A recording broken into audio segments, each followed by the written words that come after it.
Okay. Ooh. Let's see. Hey, B-Top. Hi, Yowie Fan. Hi, Pyrehead. On Twitch.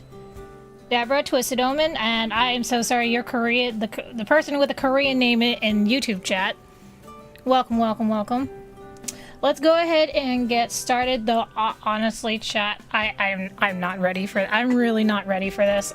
You have no idea how much anxiety I have from knowing that we're doing the branching storyline today. You guys have no idea the anxiety. Oh my god! But let's just get this over with. You know.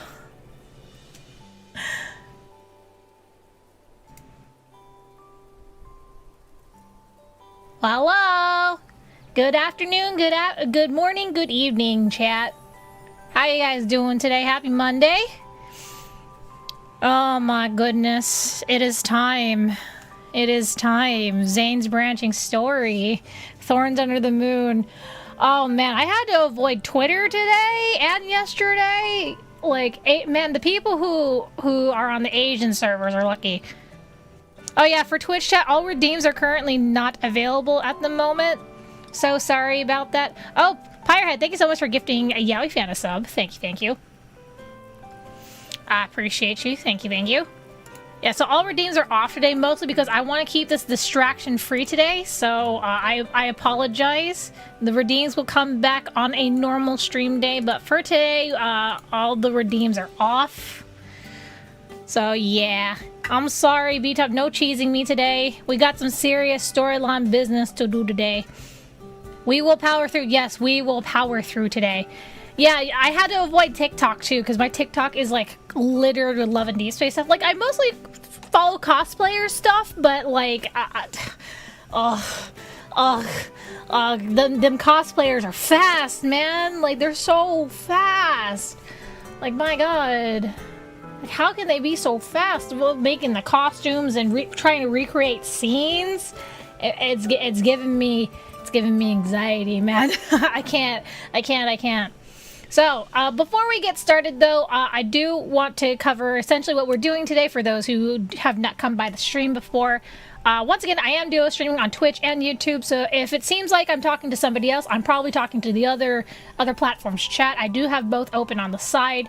And also, today is well, not my first stream, but it's my second stream on my brand new setup, which, in case you guys didn't know, I have a major desk overhaul. If you guys want to see what my desk looks like now, I suggest you go follow me on Twitter, or X, or whatever it's called nowadays. I still call it Twitter, because Twitter is a better name than X, you know? Anyway, so yes, if you want to see my desk setup, go over, follow me on Twitter, and you can see my desk and stuff. It's really cool. I have much more screen space this time around. Much more screen space. Oh, thank you so much for the follow. Thank you. Yes. It is Zayne lore day today. Yes, correct, Sarah. Yep. So today we are covering the new story extension, which, by the way, can I just say, look what Zayne chose to wear today. I have all the guys choosing what they wear today, and Zayne decided to go with this outfit with the glasses and the flower crown, and I'm like, bro. It's such a ridiculous getup. Also, I don't know what it is. Something about the belt strap going across the chest there. Like, I don't know. It tickles a little tiny. It tickles my brain a little bit. I'm like, Anyway. Anyway, peak fashion, yes, totally peak fashion, yes. Also, for those who also didn't know, I am now at affinity level 131 with Zayne right now, so I have Palm 2 activated. Look at this. I love this interaction so much. What did you put on your hands? Lotion. A new hand lotion. I showed this off during my last Love and Deepspace stream on YouTube, but it's so cute. I love this interaction so much. I've been using it once every day ever since I got it. But yeah, anyway, we are doing two things. So there is the Chansia Journey event, which, in case you guys don't know, the Chansia Journey is what you need to go through in order to unlock the free 5-star memory Frozen Nightfall, which I'm going to guess it's still in the main storyline, but if you want to be able to replay the scene again, like in your own leisure, or maybe if they ever redo the Illugio event, Illugio thing, then you can get this memory for free. So make sure you are logging in. Log into Love and Deepspace today. Start doing whatever this Chansia Journey thing is, and so that way you can get a free 5-star memory, okay? 5-star memories are your bread and butter if you want to try to get really far in, like, challenge fights, deep space trials, you know, all that good stuff. So make sure you guys grab this memory, okay? You do not want to try to get it when it's in the wishing well, or leaving it up to luck in the Galaxy Explorer, which once again I still haven't found any information whether or not it's going to either of those places. I'm gonna get, like I said, I'm gonna guess it's gonna be in the wishing well exchange, but that requires you to pseudo spend money by getting memories and doing polls and, you know, stuff like that, and getting crystals, which, speaking of which, I think I have a lot. Let me see. Because I didn't exactly spend them during my last... Yeah, I have 357 crystals, wishing crystals, so I could easily get something in here, but I don't really want anything in here. Like, the only thing I could really grab is any of the 4-star memories here, but it's for Raphael and Xavier, and I'm not exactly, like, pressed to get them. I am waiting for Silas's monthly rotation to go, because I already grabbed Night Plumes.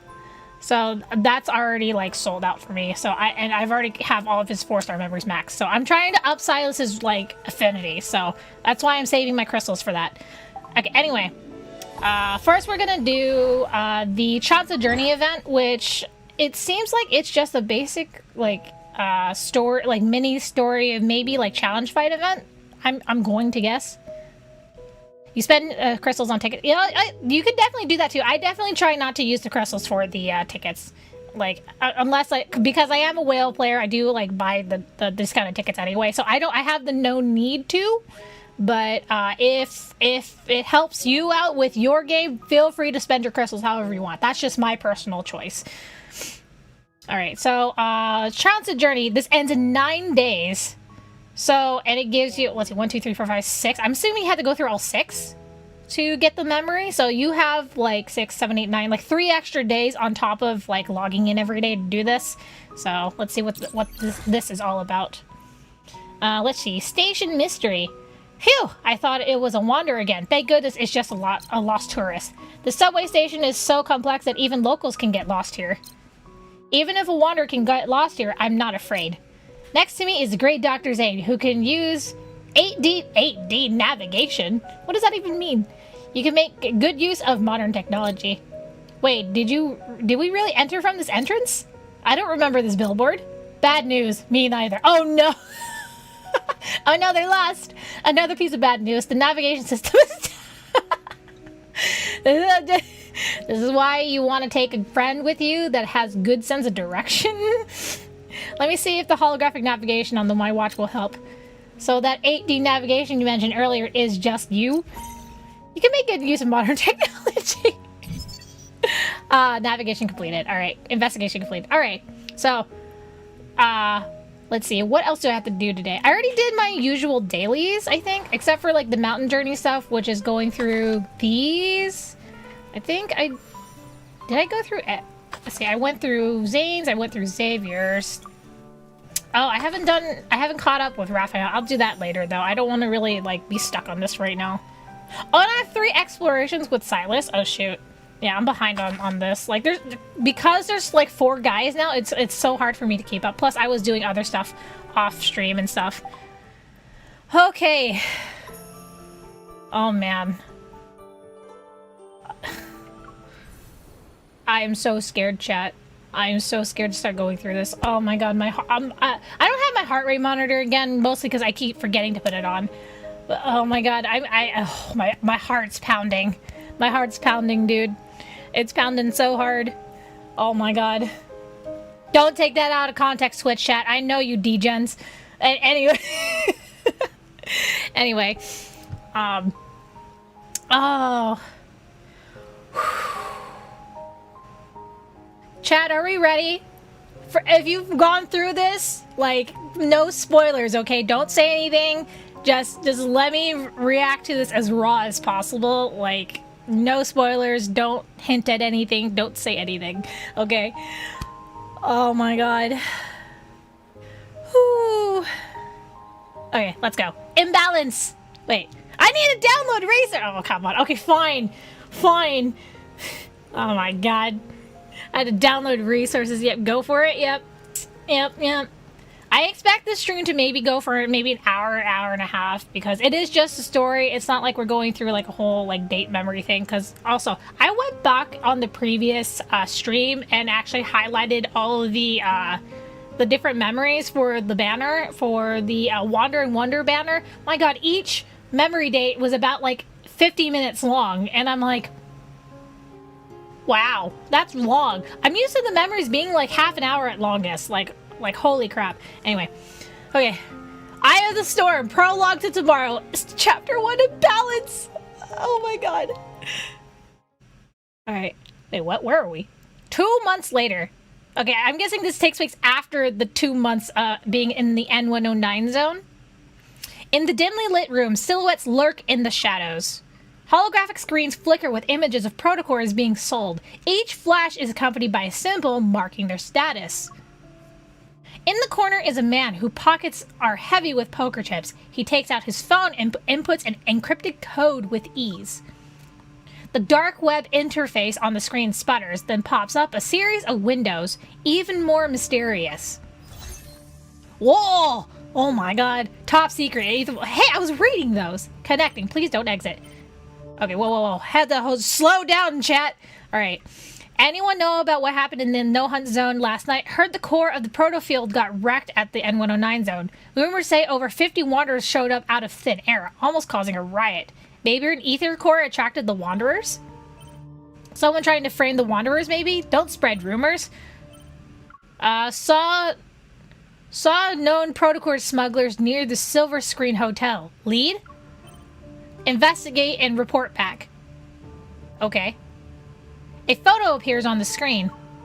Surrounded by bodyguards, a notorious protocore merchant walks into the hotel. Oh, we got some protocore smuggling going on here. Silver Screen Hotel. We work overtime for 2 months dealing with these protocore smugglers. After that, it's vacation time. Oh my god, we got a new NPC face! Simone? You look very pretty. I like the ponytail look. Several hidden bugs and cameras fall as Simone deactivates them. She brushes off the dust on her hands and casually tosses a transmitter into the corner. After Operation Ether Ordeal secretly started, this is our first mission together. Okay. I figured we'd have chances to work together since you are also here. But things have gotten hectic with mission after mission. Yeah, she is hot. I agree. She is hot, yes.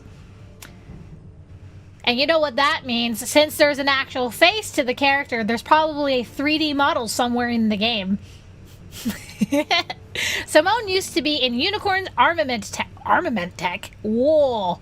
She has the micro modification evil. Whoa, that's super sci-fi, man. Micro modification?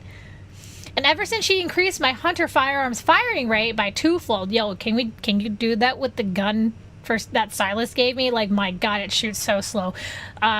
We've got along well. Yeah, Lincoln's been a mess lately. I wonder when things will settle down. At least it's nothing compared to the N109 zone.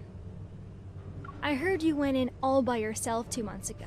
You made a mess out of Ani Kindness's protocore auction and left unscathed. You even managed to... She lowers her voice. Her tone is half teasing, half curious. You even managed to get your hands on a real ether core, right? I don't know what you're talking about.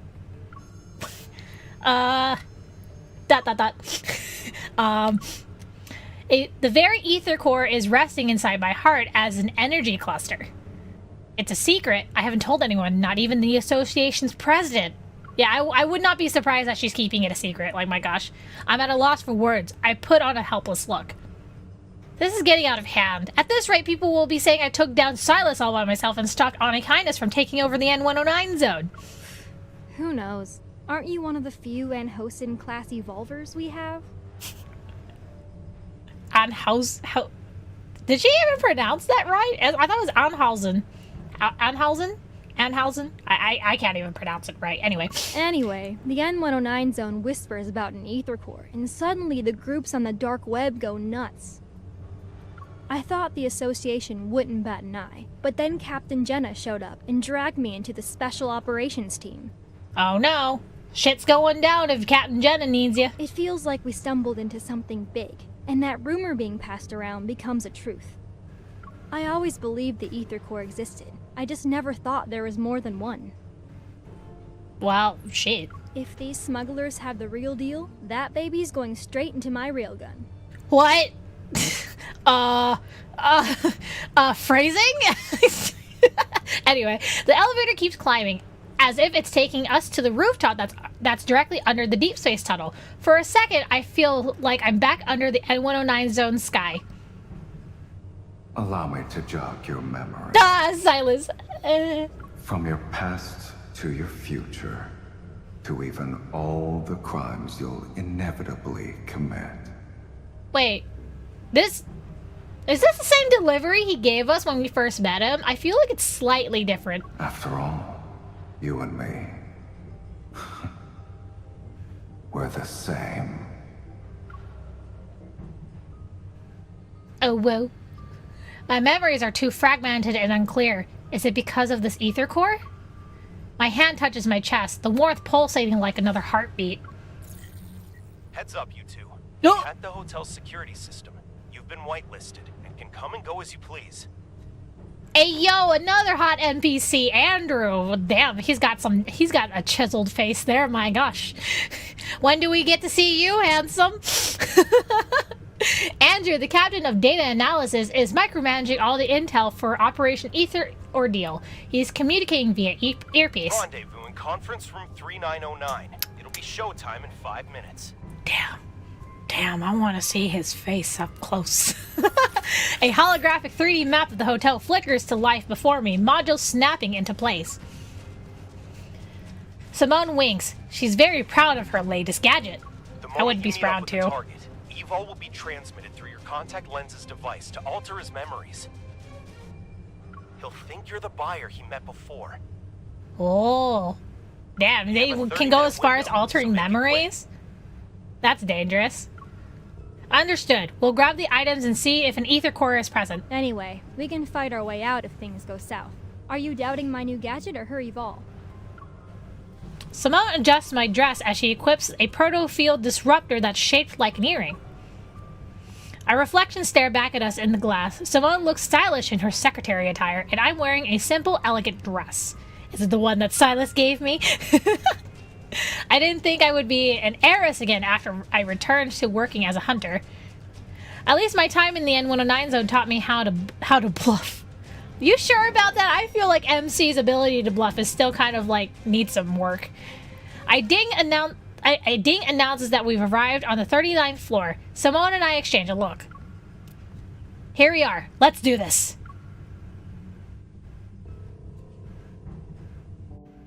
Oh man.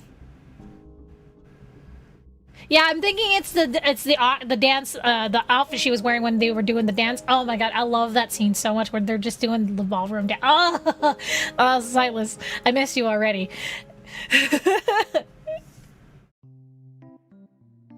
1 hour later. With Wait, all 1 this hour later. fuss, I thought I'd finally see the real deal, but these were all duds. Ah, I see. Got it. While we didn't get an ether core, the mission wasn't a waste of time. We have these modified protocores. The protocore smugglers are taken away, and Simone and I return to the Hunters Association. Special authorization confirmed. Good job, everyone. Otto, can you have more personality in your voice, please? I would appreciate it. Do your weapons or gear need to be maintained or repaired? Put them on the table. And just between you and me, Hunter's Hunted is serving a fancy meal tonight. Don't miss out. Thanks, Otto, thanks! The auto robots are super cute. I do love them. The little robot loudly whispers as it almost waddles to the armory with my weapons. With my weapon. Simone, Oh my god. Your gear's suffered some wear and tear lately. Over 65% of it has been damaged in the past 2 weeks. Oh dang, 65%! If you're maintaining it regularly, it shouldn't even come close to that. The heck? If she didn't help you control your evil, that number would have been higher. 70% at least. Andrew is glued to his multi-screen setup. Hey, look, maybe his setup looks like mine. The windows flicker to life like a digital butterfly swarm. Okay, maybe I don't have that many monitors, my gosh. If building a powerful weapon turns out to be a mistake, you can punish me. Also, lead Andrew, it's been 2 months already. Are there any signs of that ether core? You know, one of the World Underneath stories, it talks about Grayson, like, having a crush on a hunter. I wonder if it's this person. It'd be so cute if it was. I can understand why the association hasn't told anyone about this. It can't be about saving face, no? Alright, check this out. Jenna! Do we get to see your beautiful face? Yay, Jenna! Let's go! Probably the only woman I would love to tap right now. Anyway, a rolled up combat uniform lands on the table. We look up to see Jenna walking toward the control desk. Captain, what's going on? A weird yet familiar feeling pulls at my chest. I unfold the uniform. There lies a flat, round object I recognize. It's a Hartnave's head. Hartnave's head. Simone wrinkles her nose in disgust. Without missing a beat, she snatches a pen from Andrew's desk and uses it to push the head away. She ignores the look on his face. How could they just leave a head? Where's the protocore? Jenna finishes drinking her water and tears open a package. She takes out a bread roll? A bread roll. Because there was only the head. It showed up on Faye Street without anything else. The protocore must still be in its body, but who knows where that is. Ew. What the heck? So, already you can see something's not right here. Okay. Everyone casts their gazes on me. I slowly nod. I can sense a protocore. It's similar to the one I brought back from the no-hunt zone number 7 2 months ago, but there's more to it. Is it related to the ether core? Yes. We've detected a large beta protocurve on this head. Beta protocore. Ah, I was right. It was beta. Okay. When I was doing my reaction to the Thorns Under the Moon trailer, I was wondering if that was like beta or alpha or gamma or whatever. I'm glad I was right. That's a new fancy term. Captain, what's a beta protocurve? Wait, why is your voice suddenly so much quieter, Simone? What the heck? Jenna takes a moment to gather herself. She stands up and takes control. She stands up and the control desk flickers a couple of times. A holographic 3D map is projected from it. Remember that incident last month? It occurred on the 8th at 9 a.m. Lincoln Bridge's main pier disappeared from the river for 20 minutes. A whole pier disappeared? What the heck? And on the 14th at 3 a.m., rainbow mists appeared in Goldwood City. Specifically, they materialized in 6 districts within 4 seconds of one another. Whoa, what the heck? Then on the 29th, an incident occurred at 4:30 p.m. An ice cream parlor in the Ring Imperial Center was flipped, and customers on the top floor were trapped in the first floor's freezer. The Wanderers behind these have one thing in common. The protocurve produced by their protocores are capable of distorting space itself. Whoa. That's interesting. Okay. So literally they're making like their own dimensions within the world. That's weird. We're calling this unique protocurve a beta protocurve for now. I won't get into look the at that. details That of looks the so analysis. fancy. However, after comparing it with the protocurve produced from the Deepspace tunnel region that's in the N109 zone, Uh-huh. our current findings reveal that... Uh-huh. Jenna leans forward. She grips the control desk to emphasize her words. An ether core is involved. Oh! Oh no. Based on our observations of these wanderers, the Intel Department and Advanced Tech Labs predict we'll observe more beta protocurves in the future. That's where new ether cores might appear. Wait, new ones? It's like it's the birthplace of all the ether cores? Is that what she's saying? On the map with Lincoln City at its center, points of interest start appearing. There are potential locations, and they're everywhere. Some are even thousands of kilometers away from the city. That's so far. My gosh. Everyone, it's getting dark.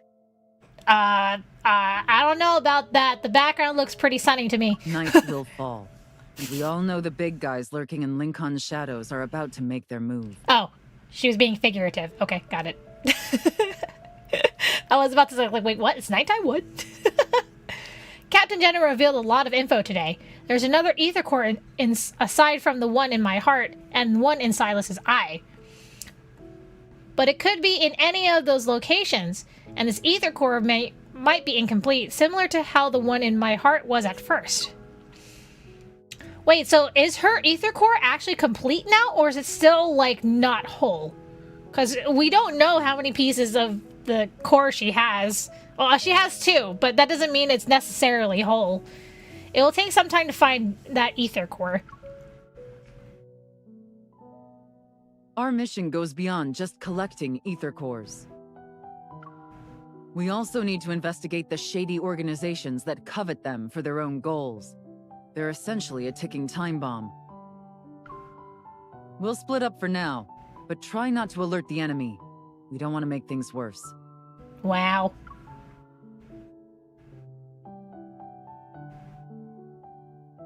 Hey, I don't know what you went through in the N109 zone, but this operation is a marathon, not a sprint. Don't be a hero every 5 seconds. Patience is key. Yeah, MC, you gotta be patient. Don't rush to go get things done. Okay, so before I continue here, like, I just want to touch on what so in my last YouTube video was basically analyzing the Thorns Under the Moon trailer and some of the theories I have. So, thinking about it, the most likely thing I feel like is going to happen is that we're probably going to learn more about, whatchamacallit, Xander Sciences. Because, like I said, like, in that one section of the trailer where you could hear a voice talking about a patient from Xander that was important to Xander Sciences, we're probably going to learn about Xander Sciences. And I would not be surprised if we meet Carter. But I feel like that's, like, the most likely scenario. Like, I don't know if we're going to also touch on any of Zayne's, like I guess, PTSD/trauma from when he was on Mountain Turtle. Honestly, this feels like a good place to do it, especially since, like, that's what was kind of hinted at in the trailer. My goodness.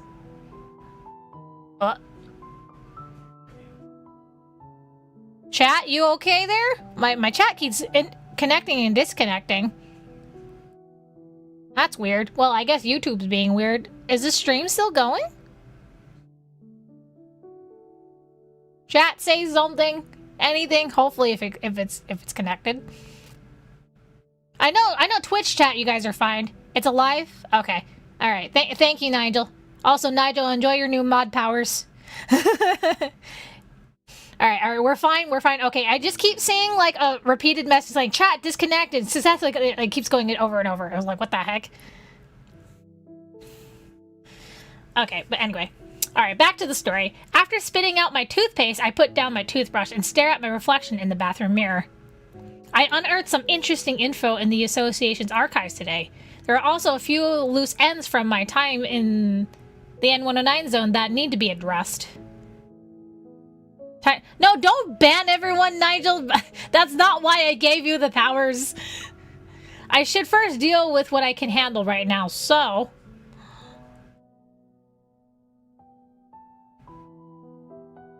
Yeah, Alzor, don't spoil anything, okay? Let me experience it, but yes. Oh my god. Wait, what is this? Special operation?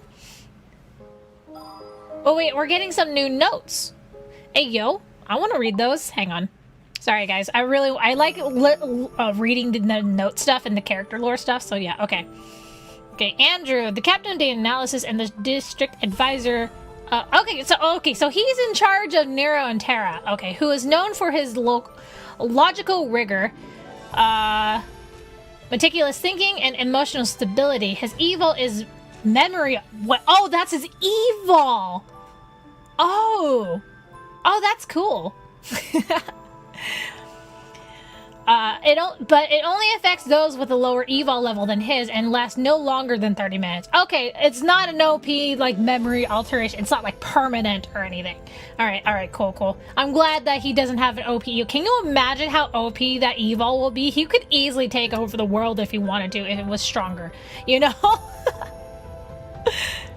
Alright, and Simone, a former colleague of the Unicorn's armament tech, whose evil is micro-modification. True to her evil, she excels in modifying weapons and equipment, though these modifications sometimes result in slightly higher equipment wear rate.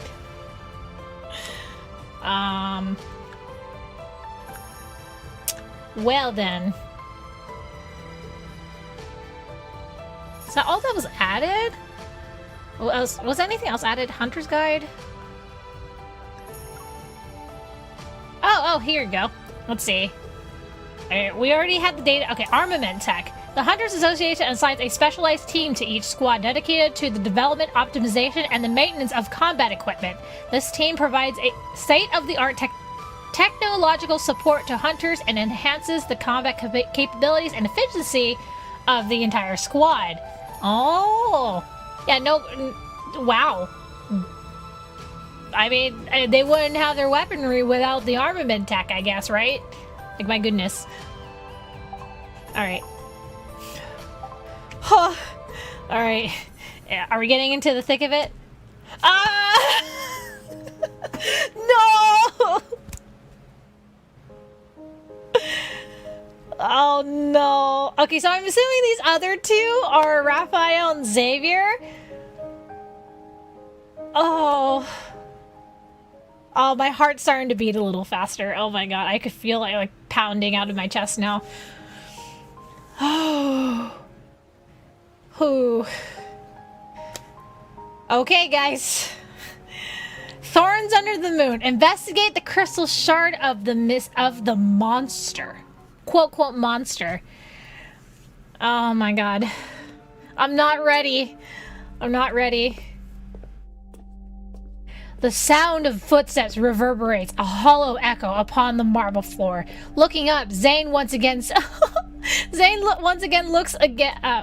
sees that familiar silhouette of the girl. Uh-oh. Is this his dreams? In the quiet hospital corridor, its walls grayish blue and dimly lit by incandescent lights. Only the girl stands bright and resolute.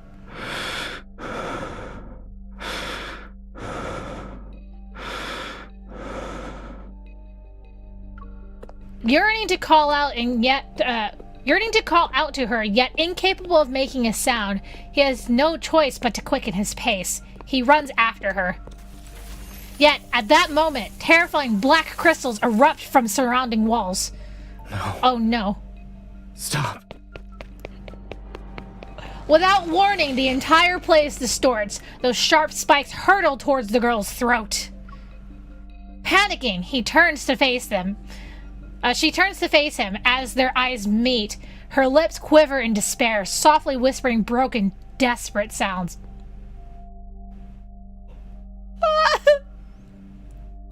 Zayne! Zayne! Okay, it's just a dream. Zayne? Zayne! Inside Osco's rehabilitation center, Zayne suddenly opens his eyes. He's in a sleeping pod, and his unfocused gaze slowly adjusts.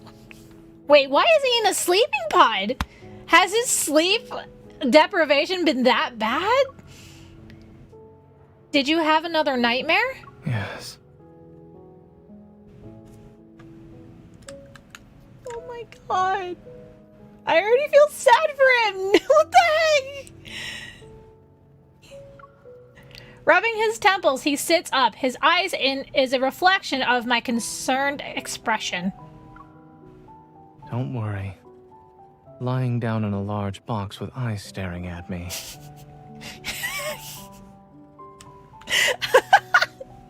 Wait. So, like, is this sleeping pod just, like, an enclosed space, and then there's a window, and can you just imagine him waking up and just seeing MC's face just staring straight at him? How terrified would you be? How terrified do you think he would be? It's like, peekaboo, I see you sleeping inside a pod. If I could sleep well with that happening, then you'd actually have something to worry about. Oh my god. Hey, I care about you. And what else am I supposed to do? Someone hasn't gotten a good night's sleep ever since he's returned from a Mountain Eternal. He keeps using nightmares as an excuse. Oh no. Wait. I feel like he's been having these nightmares even before Mountain Eternal. Because Dawnbreaker Zayne has had his dreams of Dr. Zayne since he was 12. So I would think that this Zayne also had the dreams since he was 12 as well, because they're seeing each other's streams. That's just a theory though, but oh my god. Yeah, he definitely has like some sort of like PTSD after the Mount Eternal incident. Oh my gosh. After returning from Mount Eternal 2 months ago, Zayne's health hasn't been good. It's gotten to the point where he can't sleep at all. Oh my gosh. However, he doesn't talk about what happened in the Arctic. This recurring nightmare is the only thing he's willingly shared with me. You still have a business trip next week. At this rate, the doctor might end up collapsing before his patients. Even if I collapse, there will always be another doctor to take over. No matter what. What the heck? No, shush. I pressed my finger against his lips as a warning. No matter how many doctors there are, they're for other people. My doctor is right here in front of me. All right. I'll be careful and stay alive. Please stay alive, Zayne, please. Don't let my worries be a burden to you. I think you started having nightmares after I gave you the crystal fragment from the N109 zone. Zayne takes his coat from the coat rack beside the wall. Together we enter the corridor. They aren't connected, so don't overthink it. It's just a coincidence.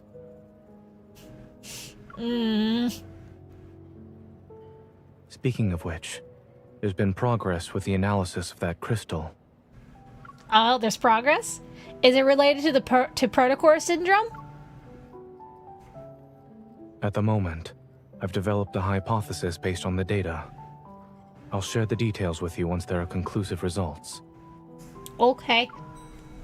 Stepping into the elevator, I pressed the button for the ground floor. Zayne's reflection appeared on the closed doors. The dark circles under his eyes underlying his deeper wearing... Oh. No, he needs sleep. He needs sleep, chat. Oh my god. Take your time. You should deal with your insomnia first. Since I can't sleep, I might as well be productive with my time. No, stop. You need rest. Please, Zayne. So it's not that doctors can't treat themselves. They don't actually want to be treated. Oh my god. I ordered some... milk? Why milk? I ordered some milk for you. It'll be delivered to your place and should help you sleep. Also, the hypnotic music. Are you referring to the lullaby playlist? Did you forget how old I am? Look, sometimes adults need lullabies too, just a different kind. I'm just trying to help as a normal hunter. You don't have to listen to me, Dr. Zayne. But please listen to me. Please listen to me. Zayne, please! I'm your one and only doctor. I should listen to you. Yeah, that's right. You should definitely listen to me. We step out of the elevator, and my watch begins to ring. Someone's calling me. I gesture to Zayne and then move to the side to answer it. Captain Jen. Aw, shit, Jen is calling. You know that means it's serious business. Hey, are you available right now? We've detected beta protocurve activity in a certain location. Well, in a certain location? Where? After a brief explanation, Captain Jenna quickly ends the call. Aw, shit, do I gotta go work? Why are you frowning? Did something happen? Yeah. My mission got an update. I need to check in with Captain Jenna, so I might not be able to have dinner with you. Oh man, we were even gonna go have dinner? Bro. Hey! I didn't get to read that. Hang on. Just as I'm about to sprint to the hospital's main entrance, a pair of hands lands on my shoulders and steers me in a different direction. Don't run just yet. I didn't even tap the screen that time. What the heck? Rude.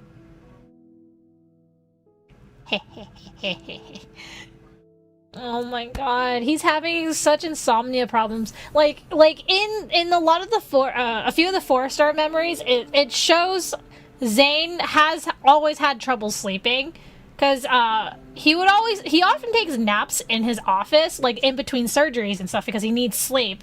But like his evil goes out of control while he's in his office, and then it seems like he's also having nightmares. And in particular, in the 4-star memory, fragmented dreams, he's clearly having a nightmare of. I don't even know what is happening in the nightmare. Like, obviously he's talking about, like, him, in this one, he talked about the nightmare of him running after, I'm guessing, MC in his dream and trying to, like, save her or something.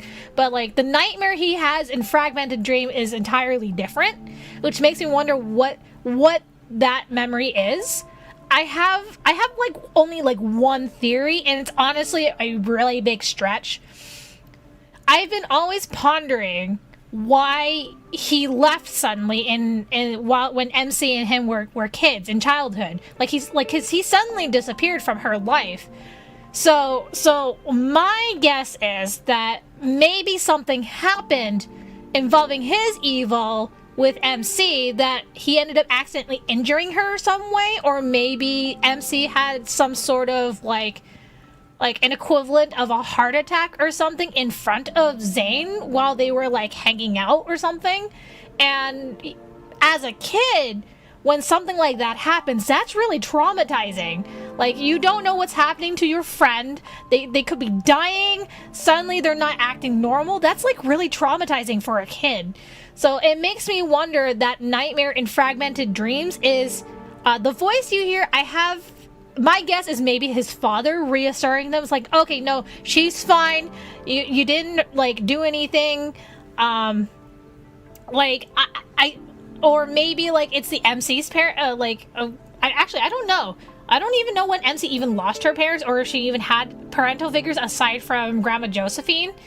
But, like, I feel like the most likely scenario for me is that the person and voice you hear in Fragmented Dreams is actually like Zayne's father reassuring him that MC is fine, and she's probably like getting whisked off to a hospital to get treated. And ever since that moment, he decided that he's gonna actually become a doctor so that way he could be there to save MC if that ever happened again. Like I feel like that's like a big giant turning point for him as a child, witnessing an event like that, which would lead him to becoming a doctor. It makes the most sense to me. But like I said, entirely a theory. I could be entirely wrong, okay? But like, to me, that's just what makes the most sense for that specific memory. Yeah, I really wish Zayne got some more sleep too. I really do. I just, Zayne. Oh my god. Oh, hi, Captain Jenna, what's up? Upon arriving at the association, I find Alpha Team once again engulfed in silence. Only Jenna stands before the control desk. Her gaze is fixed on a few zoomed-in photos that are being projected. Perfect timing. Let's look at these together.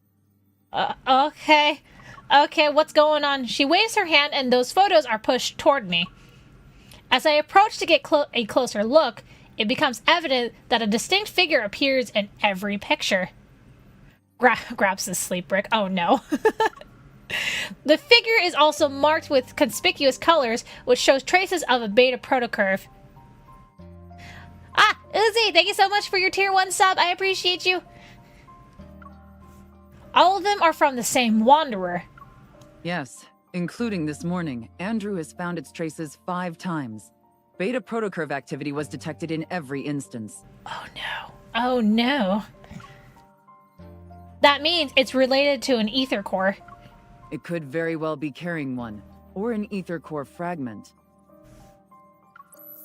Another screen comes into view, showcasing an array of data and information, and pistoned and positioned at the center is a blurred image of a wanderer. Oh no, a big giant monster. This wanderer can move by distorting space, and we haven't captured a complete image of it yet.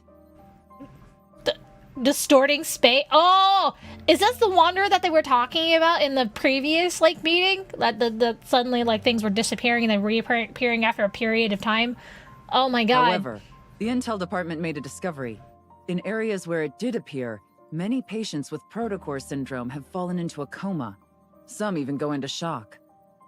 Oh my god. Into shock? Oh no. My gaze then falls to the left side of the screen. The text reads, Location, Chansia City. I'll be heading to Chansia City next week. There are a few patients with a severe case of protocore syndrome, so they require Oxo Hospital's assistance for their treatment. Oh no. No way. Oh no, so we're probably gonna run into this wanderer there. Those patients that Zayne mentioned might actually be victims of this wanderer. Right now, we suspect there's a connection between these two incidents. We could start looking into those patients. And it just so happens that Oxo Hospital will send a medical team to Chansia City next week. Hey, yo, we get to go with Zayne. Let's go. Yay for convenience. Captain, I would like to make a request. Let me join the medical team as a hunter's escort to investigate the wanderer. Your request has been approved. Our Chansia branch has also started its own operation. Your mission is to confirm whether or not there are signs of an ether core. Aside from trying to save the patients, yes, I get to be with Zayne. I just imagine, like, MC, like, pumping her fists, like, mentally in her brain, being like, yes, I get to be with Zayne and hang out and protect him and stuff, yeah. You can contact us anytime if you need help. We'll be there to offer whatever assistance we can. Understood. I'll be careful. Oh my god, okay. Hang on, I wanna pop open my boba. I have my milk tea drink here from... It's a matcha strawberry latte milk tea.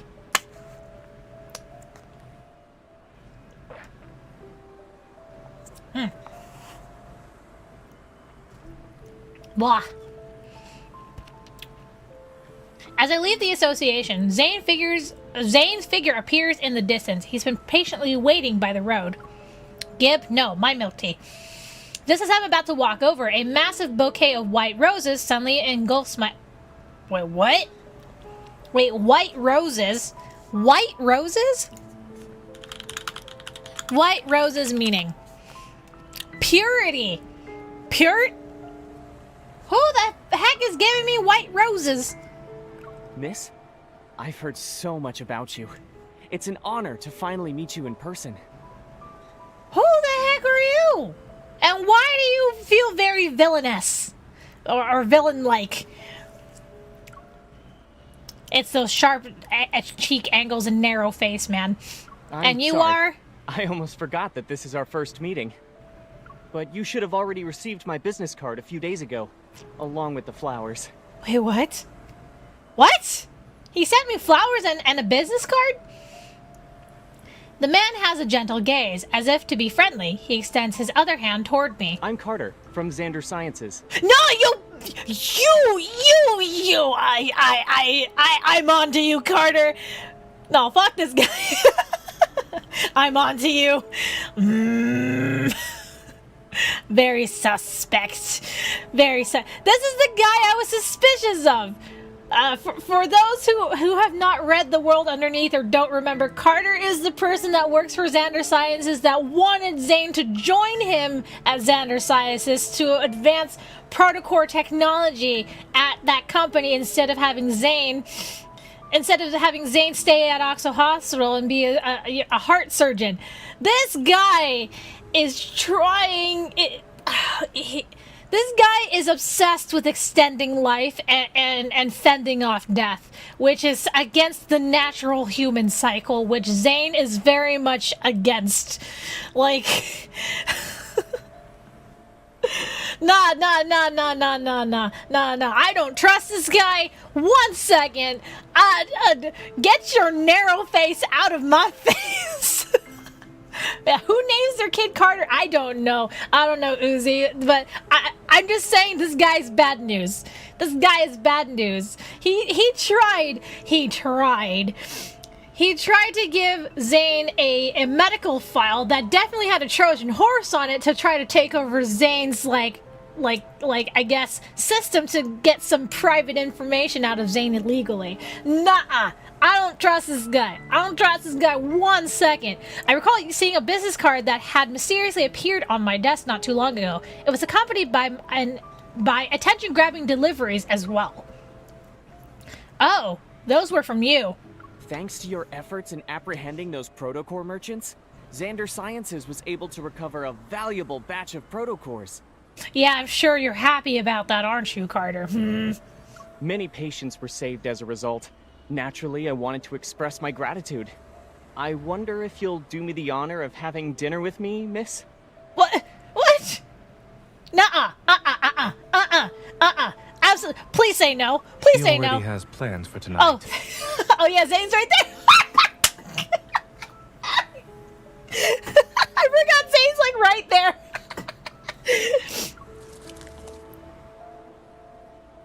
A hand pushes away the bouquet. Zayne then pulls me to his side, and he moves to stand between me and Carter. Ayo, Zayne coming in with the protection. Let's go. He's like, nah, this woman's mine, dude. Back off. Upon seeing Zayne's face, Carter's expression noticeably darkens. What a coincidence, Zayne. Nah, I don't like you, Carter. It's been such a long time since we last saw each other. Why don't the three of us have dinner together? My treat. Nah, dude. No, you're just gonna be third wheeling. It's just dinner between me and Zayne. No, thank you. My gaze quickly shifts from Carter's smile to Zayne's indifferent eyes. I sort of understand what's going on. Do you, MC? Do you? I'm sorry, Mr. Carter. The association strictly prohibits hunters from accepting dinner invitations for work purposes. Let's go. Oh, man. Oh, Zayne, I can tell. That delivery, I can tell Zayne's not happy. He's not happy. Just as I'm about to turn around, the bouquet blocks my path again. Miss, I understand there are rules about not having dinner, but the flowers didn't do anything wrong, right? I have a singing. There's like a bug or something like that, like a listening device in these flowers. No, I would just slap it right onto the ground. Before I have the opportunity to decline, Zayne swiftly takes the white roses. He glances at them, and with a blank expression, he gives the roses back to Carter. They're much appreciated.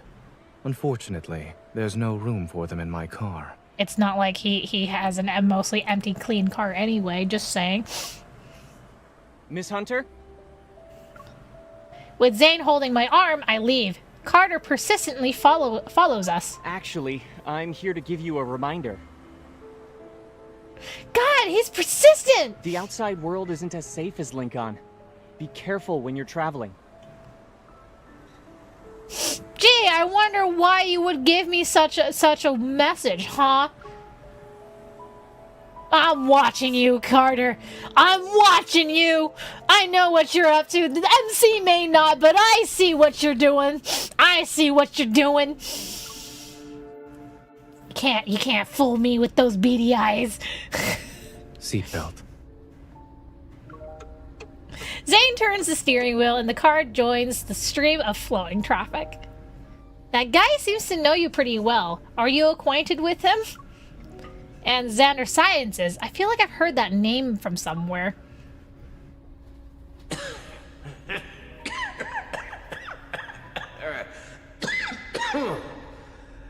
Your colleague praised you, saying there are things only the two of you can do. I'm very curious now. Xander Sciences will provide you with the best staff, the best lab, and even the best treatment. Wait, this is, yeah, this is Raymond. He was, I I think he was the... What was he? The CEO or something? He was, like, pretty high class. Like, he's in the upper ranks of, like, Xander Sciences. And he died because of what happened with the whole painting and stuff. Like, Raphael's painting in chapter... Not 2. I think it was chapter 3? Or was it chapter 2? I don't remember.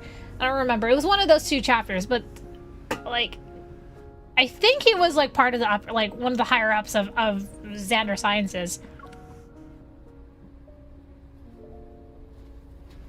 The person Raymond mentioned when we were at his place, that's Carter, right? We studied under the same professor. That's it. The paths we're walking are completely different. Yeah, I could tell he's not happy to have seen Carter again. You two aren't like-minded from what I can tell. I also feel like he's... a bit suspicious, a bit crazy. He is crazy. Oh? What's so funny? You know, he always attaches a card to the bouquet he sends. He keeps asking me to be his patient. To think some people want to steal a patient from a doctor. He needs more help than I do. And him being weird? Well, let me put it this way. It's not inexplicable. Indeed. What you've said is correct. Oh, yeah, no, that is the line of someone who definitely hates someone else. He's crazy. He says it so easily. But we told you to be careful while traveling. I doubt that was a simple, friendly reminder. Yeah, I had the same inkling as well. Just as I'm about to tell Zayne about my trip, I think twice. I shake my head and smile. Maybe Carter was annoyed by how we were ignoring him. That's why he tried to scare us. Zayne glances at me, a hint of amusement in his eyes. He doesn't say anything else about this topic. Yeah, time to change the subject. Now, look, let's not talk about Carter. Let's talk about us. No, I'm kidding. 3 days later, Lincoln Airport. Grayson! Oh, God. Man, I love Grayson. I want to smush his little face cheeks. Oh, my God. He's so cute. In the bustling airport lounge, Grayson is stunned. Several seconds pass before he finally blinks. So, you're our hunter escort this time. What? Is there a problem, Grayson? Pleased with Grayson's reaction, I can't help but imagine what expression Zayne will have when he sees me later. I move closer to him and shake my plane ticket at him. What's that expression? Don't you feel relieved, or are you even more anxious? Do you want to know the truth? Sure. While Grayson's tone sounds lighthearted, a subtle tinge of concern appears on his expression. They say the hospitals are doing an academic exchange. But in reality, we're going there to help them. Why else would they send such a large team? Or even request a hunter escort, for that matter? I would assume it's to not alert the public.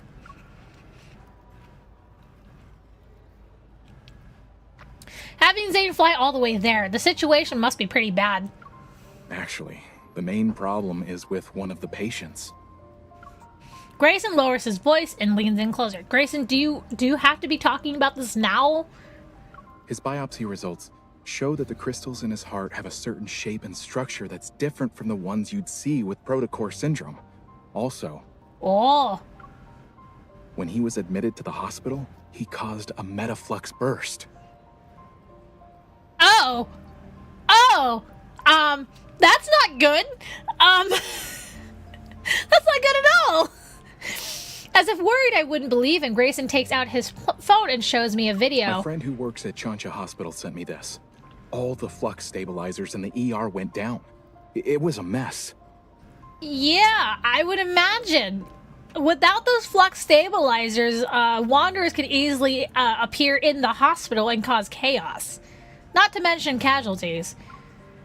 In the video, a sound of an alarm fills the air, and the lights flicker uncontrollably. Despite the shaky and blurred footage, the chaotic nature of the scene is unmistakable. An abnormal heart, a sudden burst of metaflux, a picture begins to form in my mind. Something strangely familiar. Gee, I wonder why that's familiar, MC, Thankfully, no wanderers showed up. But it's strange considering how high the fluctuation index was. Like, my god, that is very lucky that a wanderer did not show up. The fluctuation index only tells us the chances of a wanderer appearing. It's not guaranteed. But given the nature of the energy fluctuation, it's weird not a single wanderer appeared. I watched the video again to search for anything I might have missed. Is this the metaflux? Is the metaflux a result of the patient being exposed to the wanderer and the beta protocurve? Grayson, do you mind showing me the other documents related to this? Guys, do you have to do this now in the airport? Like, there's probably civilians around potentially listening in. You don't want to expose that kind of documents to the public like that. Like, I'm just saying. You shouldn't make assumptions when things are still uncertain. As Grayson and I lean in, a hand suddenly appears between us. Grayson is slightly nudged to the side. Hey, Theo. In one smooth motion, the hand takes the phone, turns off the screen, and then places it back in Grayson's hand. Chansia Hospital was built a long time ago. It's not uncommon for their flux stabilizers to experience malfunctions. As for the patient's biopsy results, they need to be further analyzed along with other reports. It's too early to jump to any conclusions. I lock eyes with Zayne. He stands before me with one hand resting on the handle of his suitcase. Good morning, Dr. Zayne. I hold up a paper bag. Do you want a black tea cake or egg sandwich? You can only choose one. I'll choose both and then I have nothing to eat.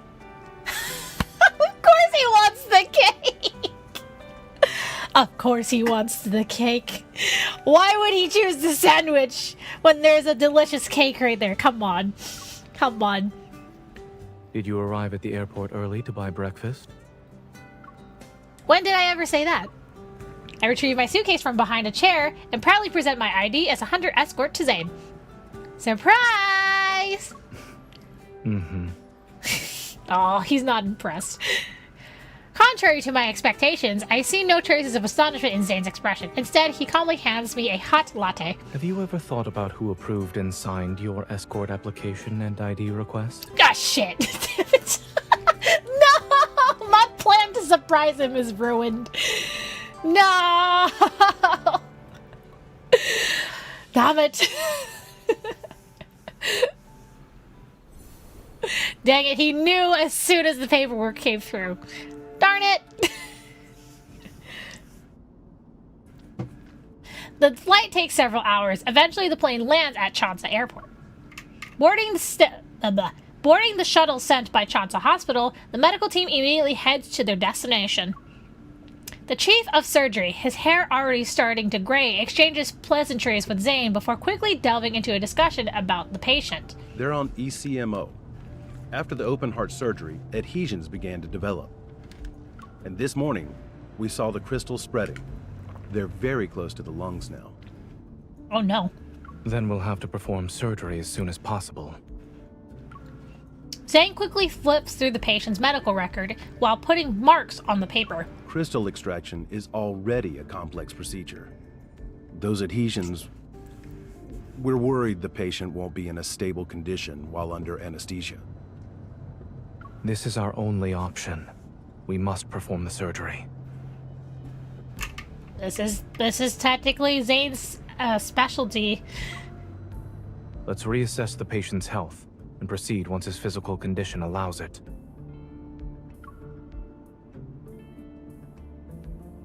A few hours later, the surgical lights are turned on in the... Do we get to see Zayne in his scrubs? The rhythmic sound of medical equipment reverberate, led by Zayne. A team of medical staff focuses on the surgery at hand. The observation room is filled with people, and their gazes are fixed on a large screen. On it, a pair of hands uses a scalpel to meticulously remove tiny crystals. Clear the view.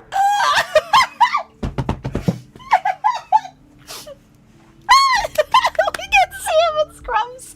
Oh my god, finally! Thank you, Paper Games. Thank you.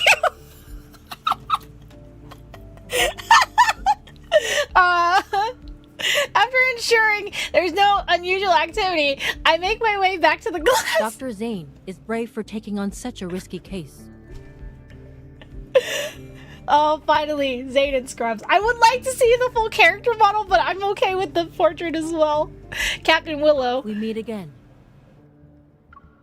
During my previous visit to Chansia City, we worked together. After exchanging formalities, she shows me the updated data. In a matter of seconds, the record of the Wanderer's recent activity appears on my watch's built-in 3D map.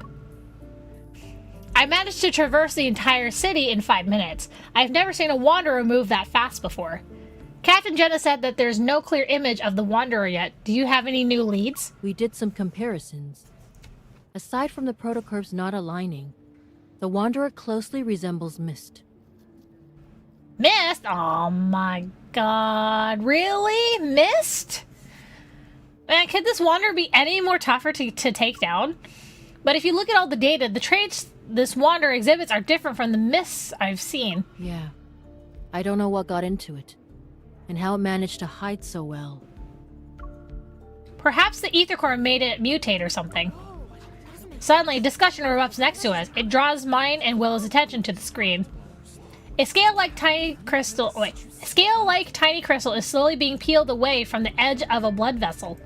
Oh, that's delicate. Surgeons have some steady hands, huh? That crystal! It's exactly like the one on the monsters in the N109 zone. Oh no. Zayne must have noticed too. Regaining my composure, I immediately look at him. Under the surgical cap, his eyes remain calm and focused. He continues with the procedure until the crystal is placed onto the surgical tray. Does it look alright on the ultrasound?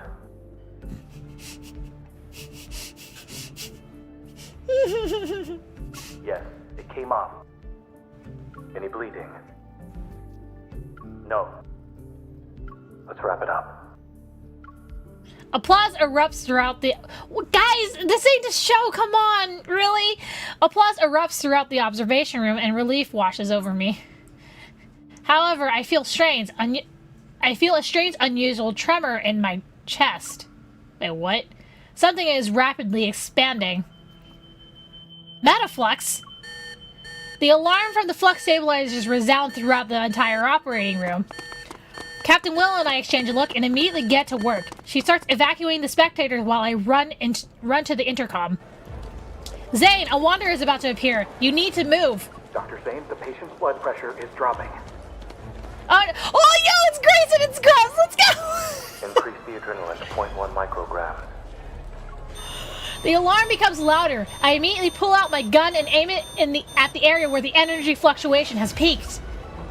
The faint energy fluctuation dissipates, yet the tremors I feel in my chest show no signs of subsiding. Zayne, you need to leave, or else it'll be too late. The patient's vitals are unstable. Moving them is infeasible right now. Ah, shit. Through the glass, Zayne looks up at me, his gaze as calm as ever. Can you suppress the accumulating metaflux with your evil? I meet Zayne's gaze and that carries a subtle attempt to comfort me. My attention turns to Grayson and the others who are visibly worried. They wait for my response. I'll do my best. Give me 5 minutes. Let's continue. Oh my god.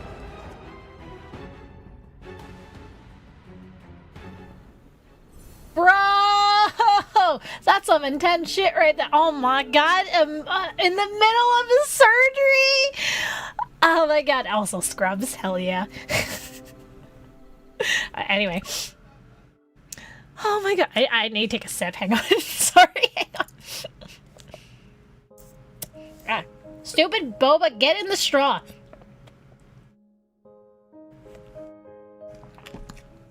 Wah. Oh my goodness, okay. Using my evil and the flux stabilizers, I successfully buy the necessary time for Zayne to finish suturing. When the surgery ends, the metaflux suddenly dissipates, as if what happened earlier was an illusion. Other medical staff will handle the follow-up procedures. I change out of my sterile suit. Just as I'm catching my breath, Zayne pulls me into the lounge where no one is around. Give me your left hand. I'll do a quick evil examination. Yeah? Okay. Here's my hand. Take it. Ah! Zayne sets down a metal tray, picks up a cotton ball soaked in medicine, and begins to disinfect my hand. I'm fine. I might have overdone it, but if I use my my use of evil is better than before. Well, that is how you feel. I suggest waiting for the results and listening to what your primary care physician has to say. Also. Yeah? A cool sensation emits from my palm of my hand as he holds my fingers. He applies patches to each one. You should be well aware that the metaflux earlier wasn't something an ordinary wanderer could generate. Yeah, that was scary. You knew since the beginning. Don't tell me you actually believed I thought you were a hunter escort whose sole purpose is to protect us. Of course, you and Dr. Noah have known about the existence of ether cores for a while now. Also, I need to turn on my desk light. 1 second. Okay, there we go. Straightening my posture, I start thinking. You noticed it during the surgery, right? That crystal was very similar to the sample I gave you. I'm almost 100% sure the wanderer that attacked the patient is related to the ether core. It's possible the ether core made those monsters in the N109 zone transform into their current state. Not necessarily. Excuse me. The examination machine beeps. Zayne observes the fluctuation numbers displayed on the screen as he continues to speak. The ether core shouldn't be what's causing the mutations. Your heart's integration with one is a perfect example. Given the extent of the mutation you've described, I'm more inclined to believe that. Uh-huh. Someone attempted to be smart, but ended up failing in the process. Can you imagine if it was Carter doing something from afar? Like he tried to mess with the hospital's like equipment from a distance? I wouldn't put it past him. Are you saying someone is responsible for the appearance of those monsters in this patient's condition? I'm merely speculating. Don't forget, in this world, many forces covet the ether core. You haven't met all of them yet. You're right. All is well. The machine beeps, which indicates the end of the examination. Zayne carefully removes the patches from my hand and puts them away. In the quiet room, the second hand of the wall moves quietly, plucking the faint light enveloping us. I can't help but yawn. I told you I was fine. If I have to say there's a problem, then I'm feeling a little tired. Tired now. Watching the surgery must have been boring. I wouldn't say it's boring. Not at all. It's actually my first time seeing you perform surgery. You looked cool. So I would have said the same exact thing. Same exact thing. Taking a paper bag from the table, he settles on one side of the couch. He grabs a sandwich and pulls it apart with his clean hands. The hospital cafeteria is closed. We'll have to make do with what's available to us. While the chaos has subsided, the persistent scent of disinfectant lingers in my nostrils. While my body is tired, my mind is still excited. Oh? I decided to direct my excess energy to the surgeon himself. Weren't you listening to me before? Someone said he'll learn to accept compliments from others. I accept your compliment. Yay! God, I love Zayne so much. The sandwich bread is already flat and no longer looks appetizing. With the finesse of a seasoned chef, Zayne lifts the bread and removes the greasy bacon. Ugh. He then proceeds to discard the wilted lettuce, leaving only ham slices, red cabbage, and red cabbage. I don't like red cabbage. And shredded pork that have withstood the test of time. Today will be very memorable for me. Not only did I see you perform surgery for the first time, but I also had the privilege of observing a sandwich undergo surgery. I've just removed the parts that experienced excessive nutrient loss and would have impacted digestion. Damn, is he a nutritionist too? My gosh. Is nutrition one of the things you research? Is there anything Dr. Zayne can't master? I have to admit that when it comes to accepting compliments, I'm not very good in front of you. So cute. I suppose there's a chance for you to teach me in person. Oh my god. Looking at me with meaningful expression, Zayne places the surgery-affected sandwich into my hand. He then pulled out his phone.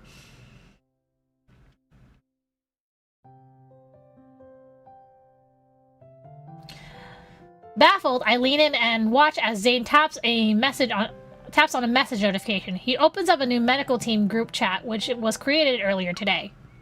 Grayson has shared a group photo there where the medical staff, their smiles tinged with wariness, hold glass vessels that are visibly cracked. Wait, what? Were these cracked by the energy? Cracked by the energy I couldn't contain when I lost my target? You overdid it, yes. Oops. But the medical staff said you're the most surprising hunter they've ever seen. Wait, most surprising hunter? That doesn't sound like it's in a good way. They didn't need to go that far. Embarrassed, I sheepishly laugh. I quickly shift my attention to eliminating the sandwich. Before Zayne can speak, his phone abruptly starts ringing. Hello? Upon hearing the voice on the other end, Zayne freezes. Surprise appears on his face. The patient woke up? Was that patient in a coma?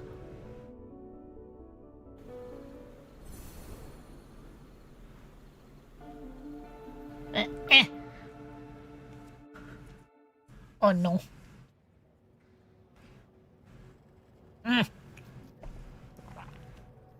Sorry, I'm taking a sip of my boba.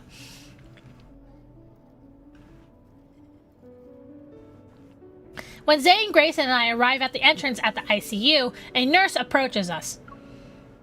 Do you know why he regained consciousness so quickly? We're not sure. He shouldn't have woken up already. Look at this, Dr. Zayne. All his vital signs are improving. Oh, improving? Zayne and Grayson change into sterile suits and enter the ward. I wait outside.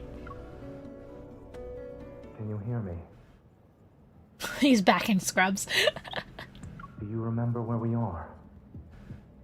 Look at my finger. Can you do that examination on me, Zayne? I really wasn't expecting him to save the patient when they were at death's door. Oh my god! Why are you here? Carter! Mr. Carter? Hello. We meet again, miss. Yo, no, this is stalker level creepy right now. No. I don't like this. I'm alone. No, Zayne, come back. Come back, Carter's here. With the sudden appearance of Carter, I cautiously step to the side. However, he greets me with a smile. He raises both of his hands. Don't get the wrong idea. I wasn't following you. Are you sure about that, Carter? This patient happens to be an important client of Xander Sciences. After hearing about the incident, I decided to pay him a visit. Well, how convenient. You weren't there when he was in critical condition. I don't think he's that important to you. What do you mean? He leans against the wall and casually looks at the glass door. If it weren't for Xander Sciences, his fragile heart would have stopped a long time ago. Ha, so I was right. That was Carter in the trailer. If you read up on the lore, that would have been very obvious, which I will sadly say I've read up on a lot of the anecdotes and stuff in the game. What we're pursuing is far more stunning and ambitious than these petty solutions. Is that so? Observing my indifferent reaction, Carter furrows his brow. A hint of disappointment appears on his face. Look, you aren't exactly like... You didn't come in with sunshines and rainbows, okay? I could see the poison that's hidden behind those colors. Aren't you curious about the kind of work we're doing? I'm not. He shakes his head, and his usual pretentious smile graces his face again. It's okay. You'll be interested someday. No thank you, Carter. You may kindly GTFO, please. After all, only Xander Sciences can provide answers to the questions about your heart. Frowning, I suppress the urge to ask more. I redirect my attention back to the ward. Hey, Dr. Zayne wants you inside. Grayson hurriedly walks out and hands me a sterile suit. Excuse me, this is the ICU. For the patient's sake, we kindly request that unrelated individuals leave. Having no intention of paying any more attention to Carter, I change into the sterile suit and enter the room. Thank goodness. Thank you, Grayson. Thanks for the save. The man lying down on the bed has his eyes half open. His voice is weak, yet infused with tangible excitement. I'm back. I'm back. All his vital signs appear to be normal. However, under normal circumstances, a person wouldn't recover this quickly. This is already really sus. As Zayne talks, he directs a meaningful look to me. More anomalies may occur. Stay on your toes. Acknowledging his warning, I nod. I move to the bed, introduce myself, and state the purpose of my visit. Then proceed to ask questions. I need to move the iPad closer to me. Whoop.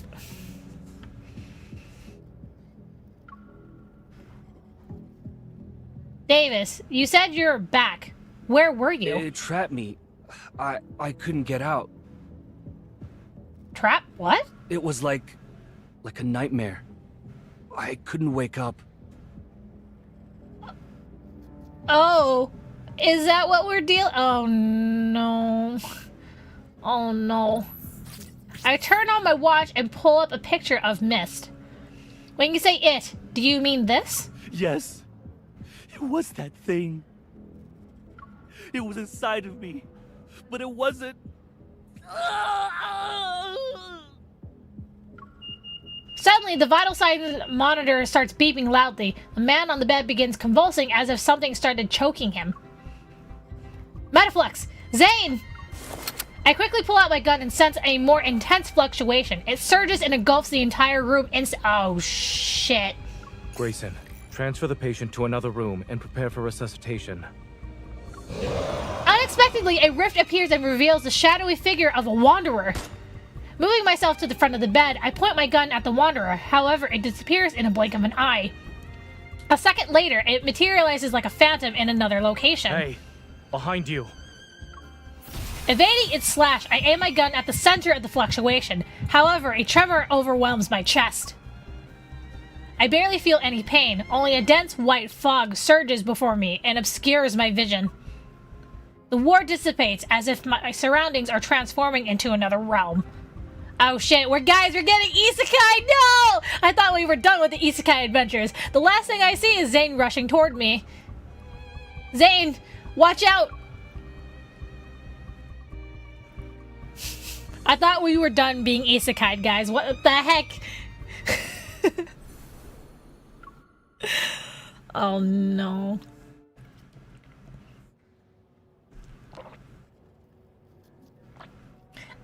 It feels as though my body is plummeting into a thick fog.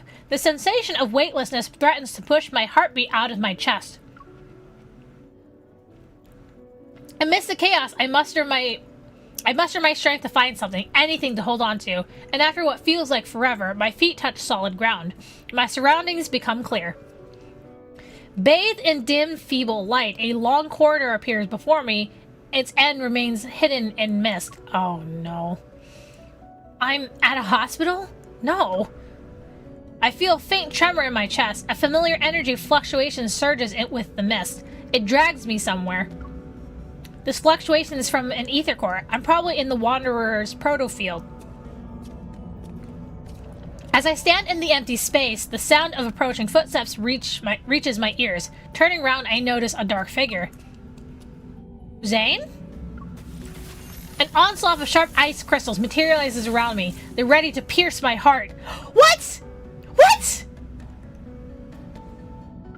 Oh shit, it's literally Zayne's nightmare! The ground beneath me disappears and I find myself falling into a sense of weightlessness again. As I float in this void, blurred lights and sound rush past me like an avalanche. Within the boundless darkness, it's as if a pair of hands is gently lifting my tired soul. I struggle to open my eyes. After feeling my steady heartbeat for several seconds, I sit up on the bed. You're awake. No! He's wearing the Dawnbreaker outfit. Oh no! Oh no. By the floor-to-ceiling windows stand a figure wearing black clothing. He turns around. Behind him are dilapidated buildings and the sunset's tender light. Oh no!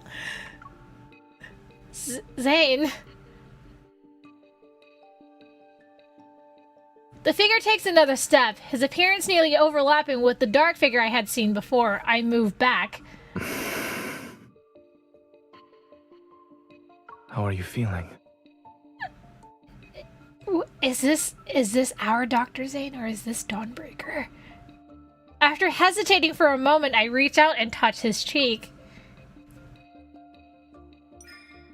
I trace his eyebrows and the contours of his face. I recognize the features I know so well. In the silence, he remains motionless. He just looks at me. I'm fine. I think I just had a dream. Oh no. No!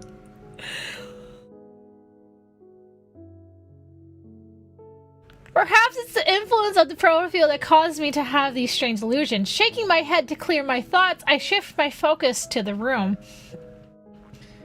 Wait, I just noticed this background. This is Zayne's apartment.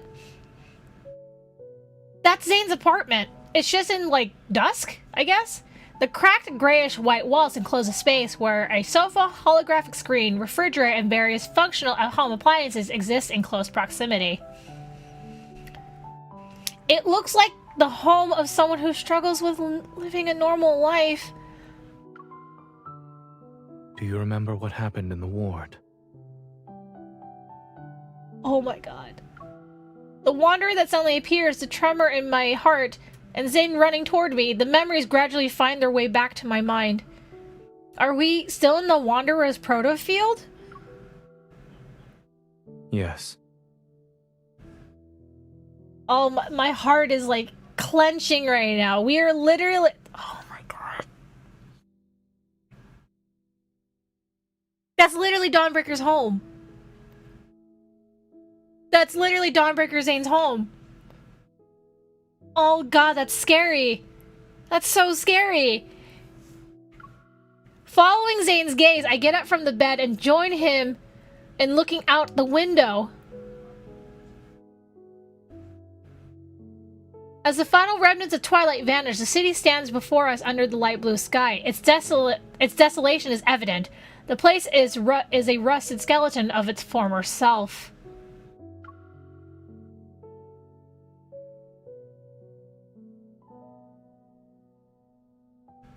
And although it's fate, the energy fluctuations around us are similar to an ether's core. This Wanderer's protocore must possess an ether core's energy, but in my dream, it's as if the chill from those ice crystals still lingers in the air. I grip my arms more tightly. You're awake now. Remember that whatever you dreamt about was only a dream. A blanket is draped over my shoulders. I reach out, but he walks away before I could No! Zayne opens the refrigerator, revealing a collection of peculiar bottles with mysterious liquid and a jar half filled with chocolate.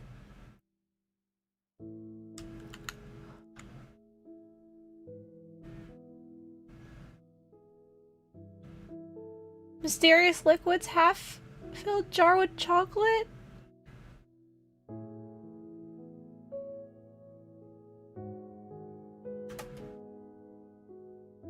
Oh no. Yeah, no, that confirms it. No, this is Dawnbreaker's home, Dawnbreaker Zayne's apartment. Oh my god.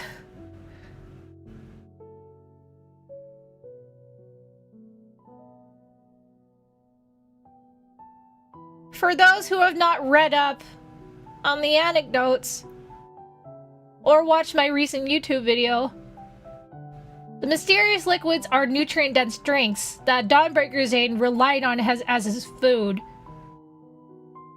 And the half jar of chocolates came from Georgie, which was the kid that wanted Zayne to help him find his mother's killer, which it turns out Zayne himself killed his mother because his mother turned into a wanderer and was about to hurt Georgie.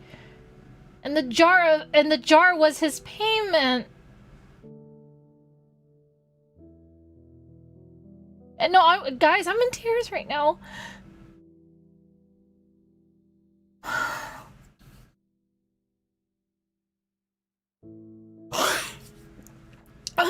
Oh my god, I was trying not to go. I was really hoping I wouldn't cry. Like my Twitch title was a joke. Oh my fucking god.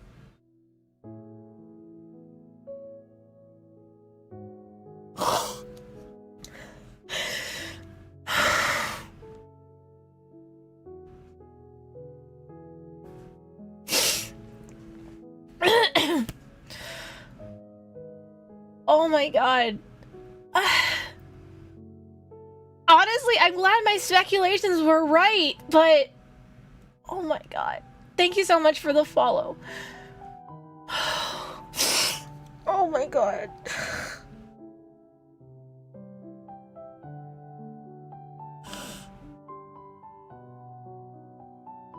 I'm sorry, I need a minute. Oh shit.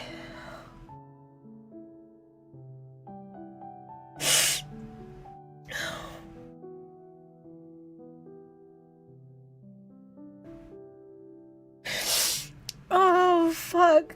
I didn't think I was gonna cry. We're not even at like the main bit yet. Oh my god. Times like this, I'm glad I'm a VTuber. I am not hamming this up. I promise you. I'm not hamming this up. I promise you. Okay, these are legit tears. Oh my fucking god.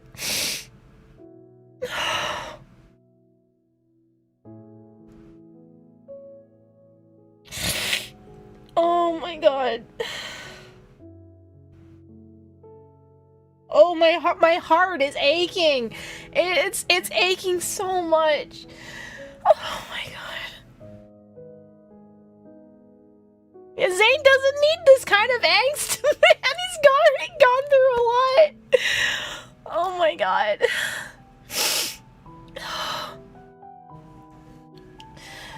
Oh my god.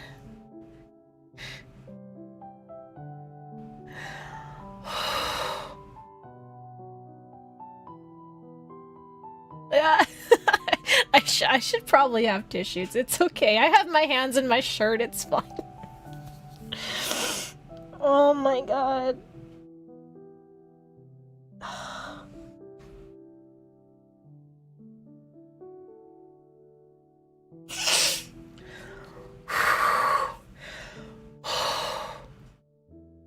Oh.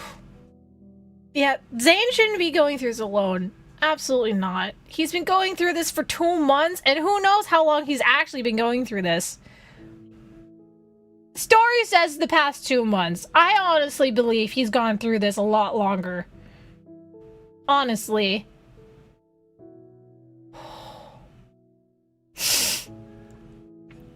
Man, if a game doesn't make you cry, it's not a good game. It's not a good game. If it doesn't try to tug at your heartstrings, oh my god. Oh. Okay, I think I'm good now. Oh god. Unless like the next line absolutely makes me burst into tears, my gosh. After opening the jar, he offers a few pieces to me. Their packaging unexpectedly fancy. Oh my god, no, that's definitely Georgie's chocolate. I'm not hungry. According to my perception of time, you've been unconscious for 2 days. 2 days? 2 days? Wait, what?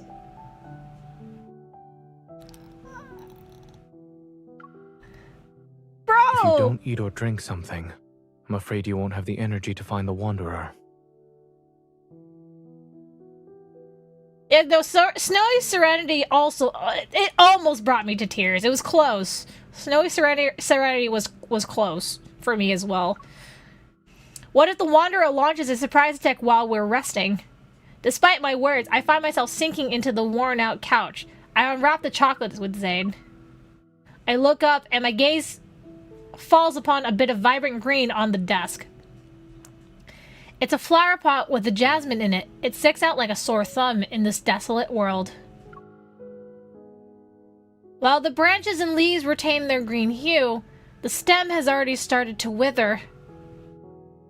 I forgot to point this out in the trailer, but yeah, when it switches to the bandages, chocolate, and the drinks on the table with the jasmine flowers, like, it's actually wilted because you see some of the leaves on the table. Is it normal to see jasmines in a Wanderer's protofield? What are you implying?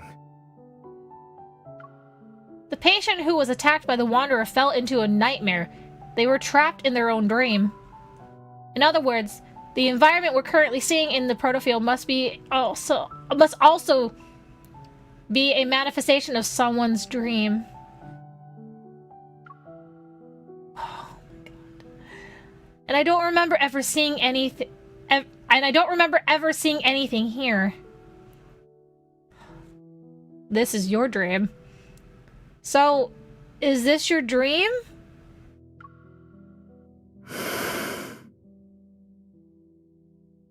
Are there any comments you'd like to make about it? My heart's breaking, guys. Oh my god. Even in a world as broken as this, chocolate still exists. I expected nothing less from you. Shouldn't you be saying something like, "Thank goodness it's Zayne's dream. We can still eat chocolate." Is this his way of trying to cheer us up? Oh my god.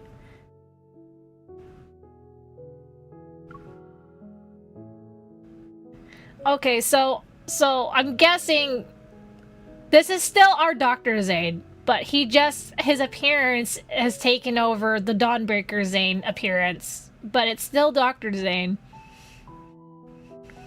Zayne, who's wearing nothing but black clothes, appears somewhat strange. Maybe this is how he sees himself in his dreams. Thank you so much for the tier 1 sub on Twitch. Thank you. I appreciate you. Enjoy your emotes and your sub badge.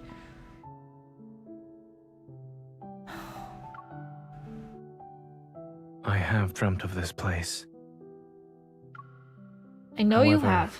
The jasmine hasn't wilted yet, and the world itself isn't in such a dilapidated state.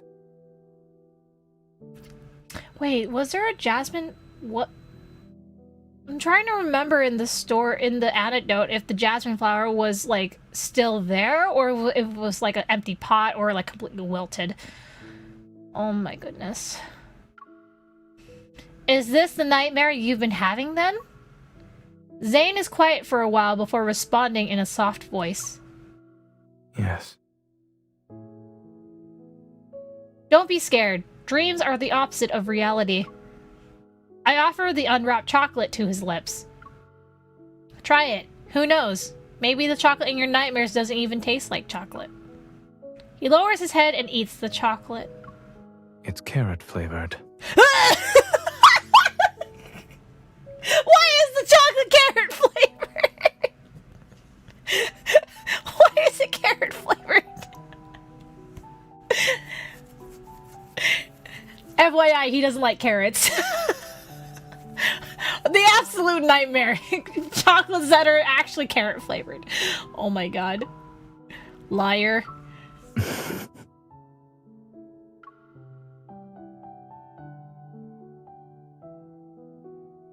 He looks out the window again, where the silhouette of a bird flies across a darkening sky. Since dreams are the opposite of reality, perhaps I'm not a doctor in this one. No, please don't say that. Please. Please, Zayne. My heart's already in 2 pieces already right now. Oh my god. Chad, I don't like this. But at the same time, no, Zayne. We're here for you. We're here for you, Zayne.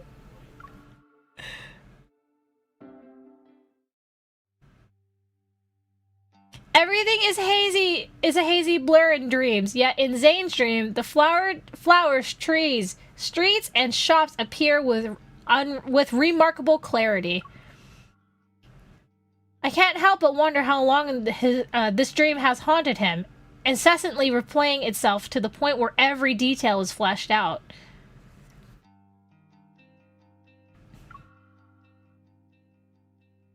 While it resembles my dreamscape, I can tell it's a protofield.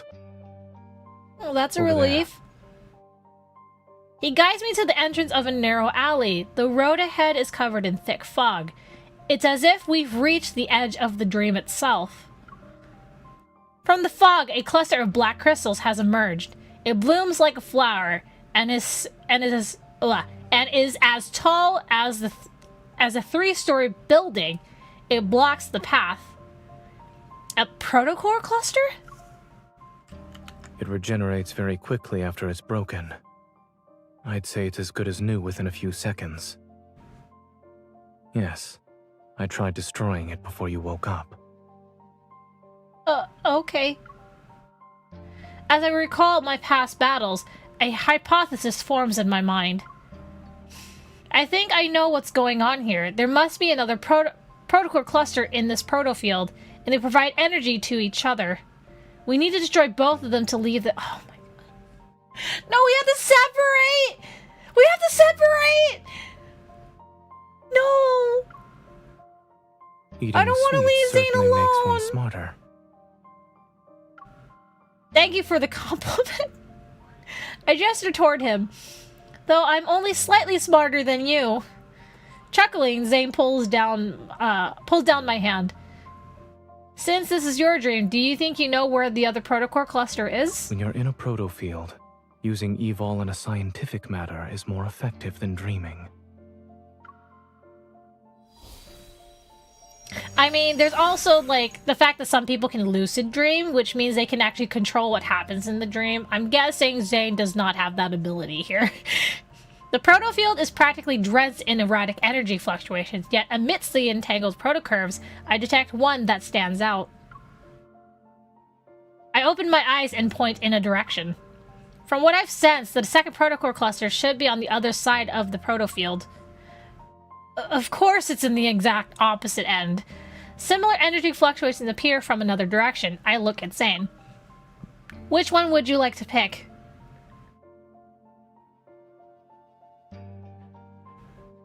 Zayne looks up into the distance. I don't know if I imagined it or not, but some sort of emotion stirred in his eyes. The one that's farthest away. The far end of the city is cloaked in black mist, resembling the gaping maw of a beast hidden in the shadows. Nope, I want that one. What? Why did you give him a choice? Why did you ask him? Why? That is what I call the illusion of choice. I understand this is your dream, so you know where the dangers are, but are you going to face them alone again? This is my dream. I can get to my destination faster than you. Yeah, it was a big psych. But your dream isn't exactly being nice to you right now. Maybe the more you try to use it, the more it'll use you instead. Oh, don't say that. Please don't say that. Let me go instead. You. Don't push yourself when you're in trouble. I got your back. That's a tip from your hunter escort. Smiling, I take a step back and pat his back. Without waiting for Zayne to respond, I wave and start walking. Don't push yourself. That's a tip from your primary care physician. Behind me, I hear a soft sigh followed by Zayne's words that are tinged with worry. Turning around, I catch a glimpse of him standing in the shadows. He's far away now, so I can't clearly see his expression. I press my lips into a thin line and nod. Regardless of whether it's him or me, we know we'll always support each other. As the girl oh no, we're switching POVs. As the girl walks away, her figure disappearing from the fork in the road, Zayne turns his gaze towards the alley's depths. With the thick fog, a broken streetlight flickers intermittently.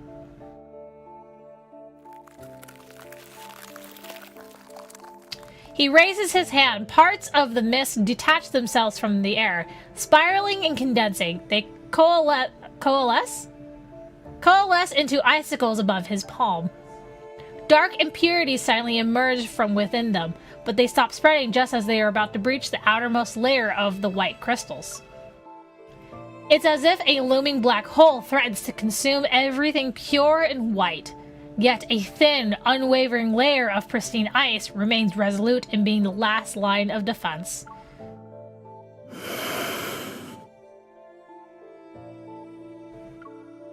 Shadows stretch, and the boundless fog ahead, the protocore cluster awaits his arrival like a slumbering wanderer. Within the mist, a cold wind materializes as aggressive figures sluggishly stir. Can I read, please? The ice crystals in his palm slice the air and seemingly hit nothing, but the protocore cluster shimmers for a fleeting moment. As more wanderers emerge, their roars resound, and their figures phase in and out. The ice crystals solidify their sharp blades. Zayne delivers his attacks with decisive precision. Blades of ice tear through the darkness, and a pungent scent permeates the air. The ground beneath his feet slowly transforms. It turns soft and slimy like sludge, stubbornly clinging to his legs. Ew, gross! Dazed, Zayne looks down, peering through the mist and layers of unclear ice. His gaze falls onto his palm. Zayne! Wait, what? No! No! Don't tell me that's William! A bloody hue tints his hand, and an eerie shadow is cast over his senses. He's momentarily transported back to that bone-chilling... No! No! No! No. Zayne is shocked. He looks up and knows who's standing before him. His tension is palpable, gripping him. William? Oh no! No! The trauma, the PTSD! It's too late. Please. Oh no. I don't like that. William is the person he had to kill on Mount Eternal before he turned into a wanderer. And in the icy howling, can I read, please? In the howling, icy wind, Zayne hears his heavy breaths. Once again, he's returned to the endless snow-covered expanse of Mount Eternal. Oh my god. For context, for those who don't know, I'm sorry I'm repeating myself so many times, YouTube chat. I'm sure you guys know the lore, but Twitch chat probably doesn't. So in Mount Eternal, an anomaly happened where there was a countless number of wanderers appearing, and all the doctors and all the hunters there had to endlessly fight all these wanderers off until they can destroy the source of the anomaly. And because they were exposed so long to the anomaly, some of the, or at least William, his protocore syndrome went so far that he started turning into a wanderer, because that's what happens. If you get prolonged exposure to protocore's energy waves, people end up turning into wanderers, and that's what was happening to William, or at least I think so. And so William was starting to turn into a wanderer with his body twisting and contorting, and it was a horrific sight. Zayne was right there in front of him, as watching his friend and fellow doctor turn into a wanderer, and he's begging Zayne to kill him before he turns, because that is a cruel life to live, to become a wanderer. It's not great. I would not recommend it. 0 out of 10, -10 out of 10. And Zayne was already at his limit when that happened, and he was already basically down to his last bit of energy he had, and he had to kill William. Oh my god. And I'm guessing it's getting recreated in front of him. This is so terrible. Paper Games, you so cruel to Zayne! Bloody tears stream down from William's empty ice. Oh my god. Empty eye sockets. Then an array of faces emerges from the cluster's projection. Aren't you going to celebrate my birthday with me? No! Did you kill me? No, is that Georgie? No! Aren't you a doctor? You should have saved me. Why didn't you save me and my child? And that's not Georgie's mother? Oh, come on! You're hitting all the stops. Zayne, please. Kill me. No! He's suffocating. He's trapped. His head is spinning. Zayne notices his fingers are trembling uncontrollably. He staggers back only to trip over something again. It's just an illusion. It's not real. It's not. Oh my god, Zayne! No! I didn't want to leave him alone! More and more hands out. Oh my god. More and more hands stretched out toward him. They're frozen. The space around him shatters and distorts into mirrors. They reflect his bloodshot eyes. They reflect his hands. His hands are clenched so tightly that veins bulge. A black icicle suddenly pierces through the mirrors and shatters part of the protocore cluster.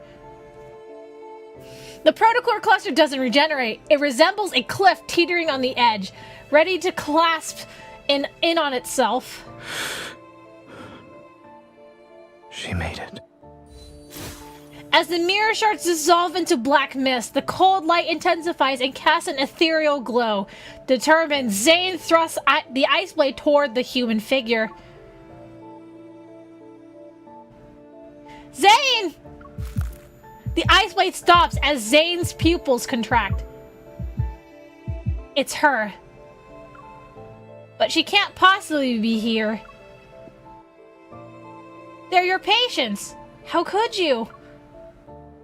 Am I next? You'll kill me, right? No, stop. No, you're not Zayne. Who are you? Oh, shit. That's what was said in the anecdote. That's what she said in the anecdote. It's a face he knows so well in this unspeakable nightmare. Her expression is filled with disbelief and pain. Yes, it's her.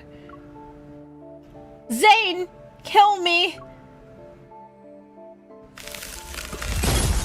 Black ice flowers bloom from her chest, their petals unfurling. She's as light as a piece of paper, separated from life's weight. Yet she falls almost with a thud in his stiff embrace. Buzzing engulfs Zayne's ears as he's once again pulled into the depths of a never-ending nightmare. He knows it's an illusion. He can't break free. At that moment, the cracked protocore cluster pulsates with a blood-red light. The air trembles around it. The massive shadow before him breaks along with the other protocore cluster. The illusion in his arms changes again, but he doesn't look up. He only clenches his fist. It's time to end this. A cold gleam flickers and a pure black ice crystal surge beneath him. They freeze every figure that lurks within the shadows.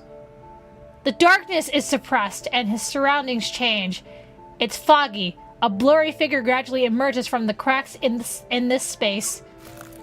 Zayne conjures black ice and takes aim. However, his body becomes immobile as if he's frozen in place. You shouldn't throw yourself into danger just for her. Who's speaking? Who? His entire body becomes encased in ice. Black crystals pierce his chest and spread to his fingers. The intense pain leaves Zayne's back drenched in sweat. He's unable to control his body as he collapses. His heart races in fear as he hears that cold voice. Seek your destiny. Only then can you be redeemed. Is that fucking Astra? Motherfucking god asshole bitch. That's gotta be Astra. Ain't no way it could be anyone else.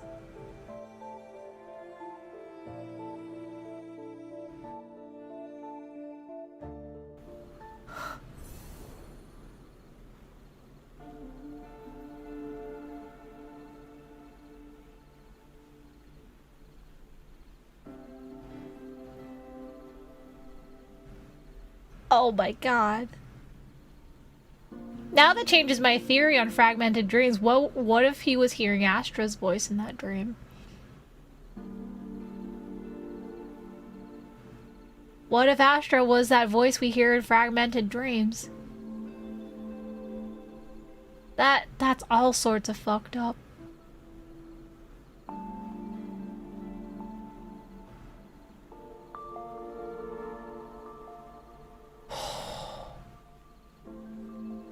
My mind is blown right now. So blown.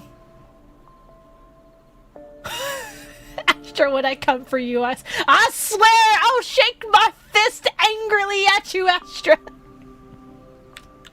Oh, sorry. Oh my god.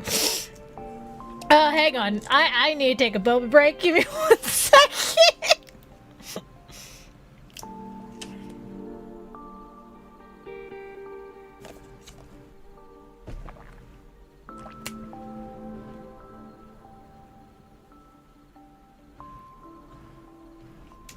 Oh my god. Bro!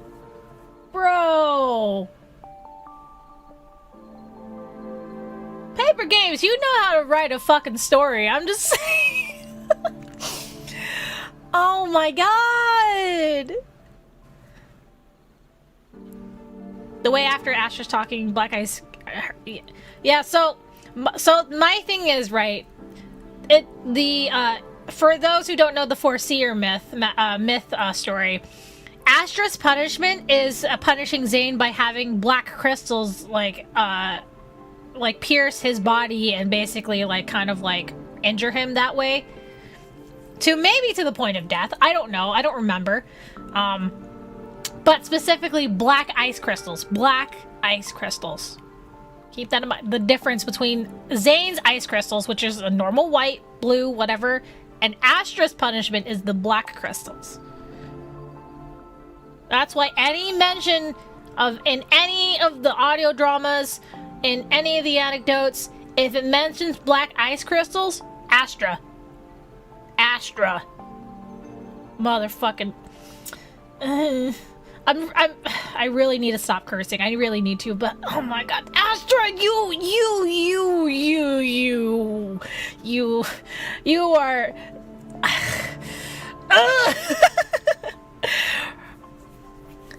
I forget this game is a dating sim, but it's so good that the lore is peak. That's why I love this game so much.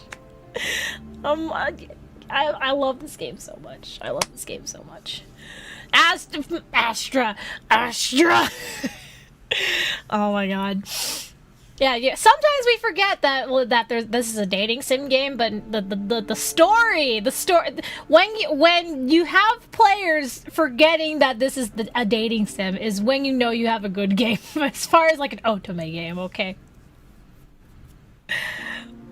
Yeah, no, you just finished the Foreseer bit? Oh yeah. Astra, absolute I will not be surprised if he's the penultimate antagonist in this whole entire game, because it seems like Astra is messing with not only Zayne, though he seems like he's bullying Zayne the most. He's bullying all the other characters as well. It seems to some extent. We just know more about Zayne's side because he's kind of more involved versus Raphael, Xavier, and Silas. We don't know what's going on there quite yet, especially with Silas, because Silas is we're still figuring him out. Still figuring out. Because that's also why I like some of the memory progression. So with the memories, right? With all the banners. If you think about it, the banners, they increased in familiarity with the main character as each banner was released. When in the beginning, it was kind of oh yeah, like cute romance, you know, like, you know, hand holding, you know, like, you know, obviously some affection. Now we have like memories where they're like absolutely hugging, kissing, like alluding wrestling matches, you know, stuff like that. Now we're, for most of the characters. With Silas, we're not there yet because we literally just met him like a couple months ago. That's what, so all the players complain, it's like, oh, where's the spicy Silas stuff? Dude, calm down. Take the man out to dinner first, you know? We don't jump to the wrestling match on the first date, okay? I'm just saying.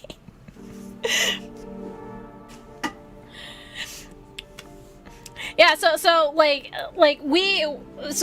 gonna probably get more spicy stuff with Silas, just not yet.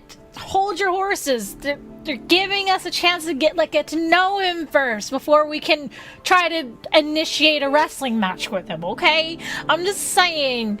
Though I will say, like, Silas is probably the most promiscuous out of all of the four main love interests, with Raphael kind of like teetering behind him. Silas is definitely more upfront versus Raphael is kind of like dancing around the bush a little bit. I'm just saying. Anyway, theorizing aside, we're gonna continue. Oh my god, how many more chapters? How many more chapters do we have, man? Oh my god.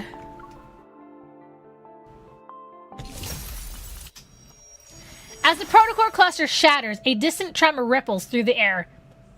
Excuse me. The space around me transforms into mist, and moonlight shines down.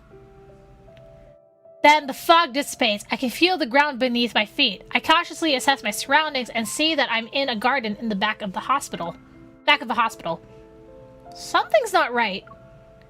This is Lincoln's Oxo Hospital, but we should be in Chansia.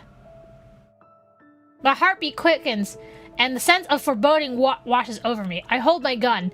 I push open the door that leads to the hospital. Behind the door, a white mist emerges. When it cleared, I noticed I was back at Zayne's place. By the couch, someone is lying on the floor with their back to me. Wait, what? Lying on the floor? Zayne! Be careful. We haven't escaped this dream. There are 2 layers, and the Wanderer is still here. Look, I'm all for like the visual novel stuff, but it was really funny when he just suddenly turned around like it's like, huh? What?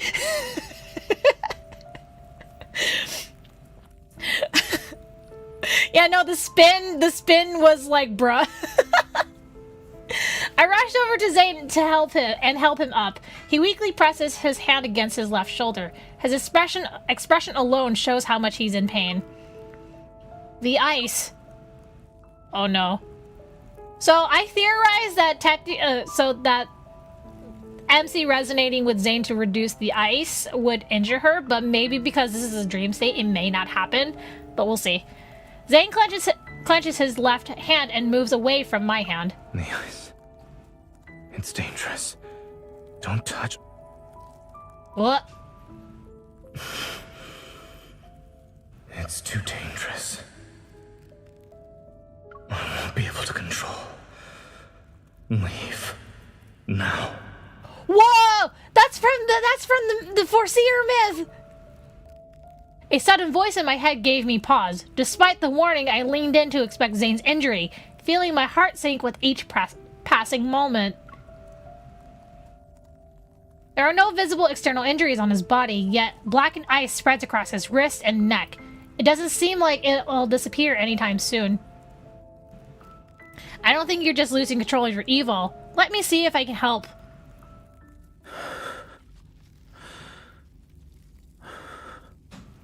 Don't worry. I'm fine. It was just... Okay, this is... I'm guessing this is where the 5-star memory Kindle thing starts. Yeah. Ah! Hey, I didn't read that! It doesn't look like you're fine. It starts to melt. Since my method is working, just sit... The timing! Don't waste your time on me. We can still go after... What did I say? it starts to melt. Since my method's working, just sit tight for a while. Okay. Focus on taking care of yourself first. Push him down. Oh my god.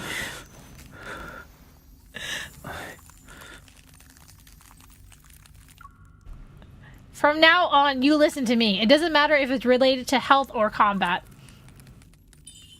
There's no use resisting. If I were you, I'd just listen. I'm hating the timing in this. Come on. Paper games, please fix the timing for the English. If there's no use resisting. If I were you, I'd just listen and follow along. My left shoulder. A little lower. I'll help you suppress your evil first. Tell me the area I should resonate with so you recover faster. Yeah, the subtitles are zooming. Like, come on. You might be familiar with what happens in... Subtitles, please! You might be more familiar with what happens in dreams, but I'm an expert in dealing with wanderers. If you were... Paper games, please! I'm submitting a debug report. Fix the timing, please. I know how this nightmare ends. Wanderers aren't the only threat here. When push comes to shove, leaving me behind might be for the best. Oh, come on. Okay, what did the subtitles say before they zoom past? If you rush in head first again, I won't save you. Okay, got it. Oh my god. I don't like using the pause button, though. It ruins, like, the flow of the Hold his hand. Hand holding. Hell yeah. I always keep my word. Fucking it. If I do something that ends up hurting you, don't go easy on me.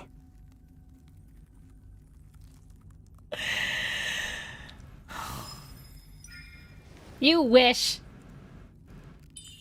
Don't you agree that you'll do whatever I say? The music. The music. You're not allowed to talk like that anymore. That nod. So cute. Wait, this is... Oh, shit. Zayne, be careful? Wait, what? Wait, what's happening? What happened? Wait, what? When did this happen? Excuse me?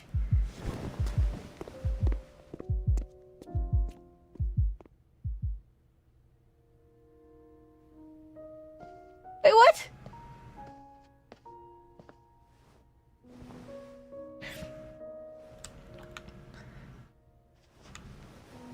Letting you step into this nightmare, perhaps, was another mistake.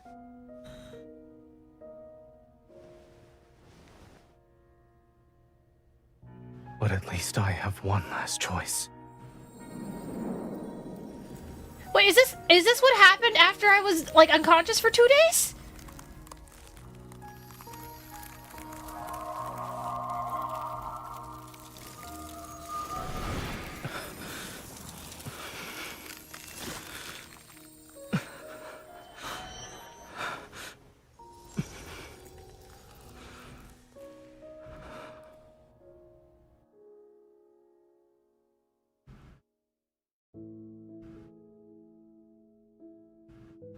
As I gather my thoughts, the weary face before me momentarily merges with the blurry image of Zayne in my fragmented memories, but they immediately separate.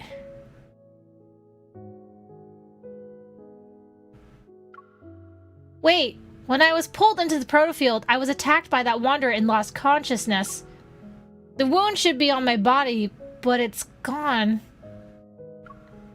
I gave Zayne an inquisitive look. I want an answer, but he averts his gaze and said, "How did he do that?" Wait! That's not his evil! Is it? Wait!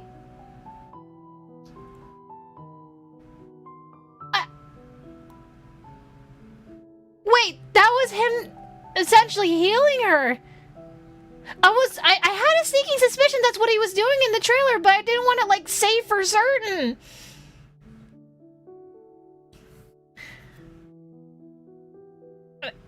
Yeah, that is true. That is one of his powers when he fights, but I didn't think that far that was actually what he could do. I thought that was just an in-game mechanic. Now that makes me want to go back and look at some of his abilities and stuff as different companions.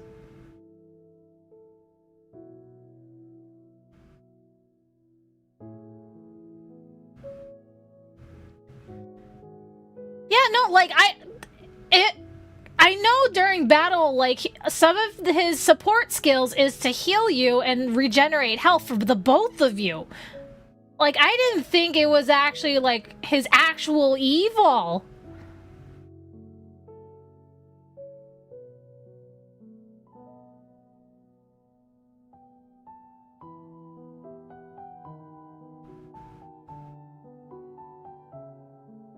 My god, this game design is genius! No, I understand he's a medic, but, like,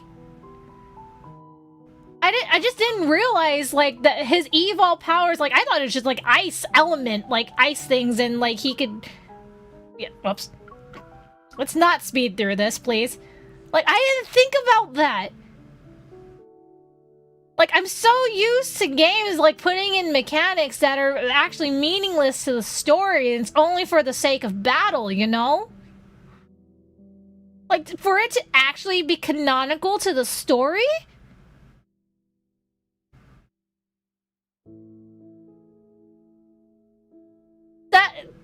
That would explain a lot. Because if his evil is that he can heal people, but the thing is, the consequence is he actually takes on the pain, which is why his evil tends to go out of control. Oh my god. That changes a lot of perspective on a few things.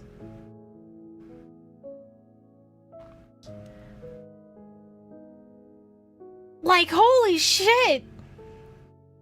Zayne is a lot more powerful than we thought, guys. Like, holy crap. Zayne, what did you do while I was unconscious?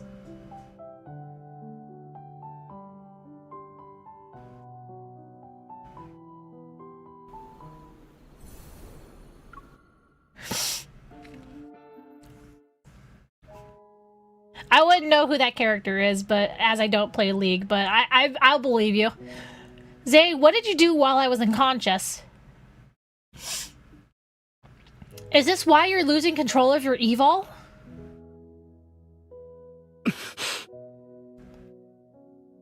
Zayne? His silence confirms my suspicions. I lower my head and my hand that rests on his titan. Before the worry and guilt in my heart coalesce into coherent words, they disappear because of Zayne's presence. He lowers his head, and his chin rests on the top of my head. You're my hunter escort, correct? Protecting you was protecting myself. And after subjecting you to a distressing dream, ensuring you can leave safely is the least I should do. Why are you making it sound like you dragged me through hell and back? Your dream didn't hurt me. The mist is exploiting it.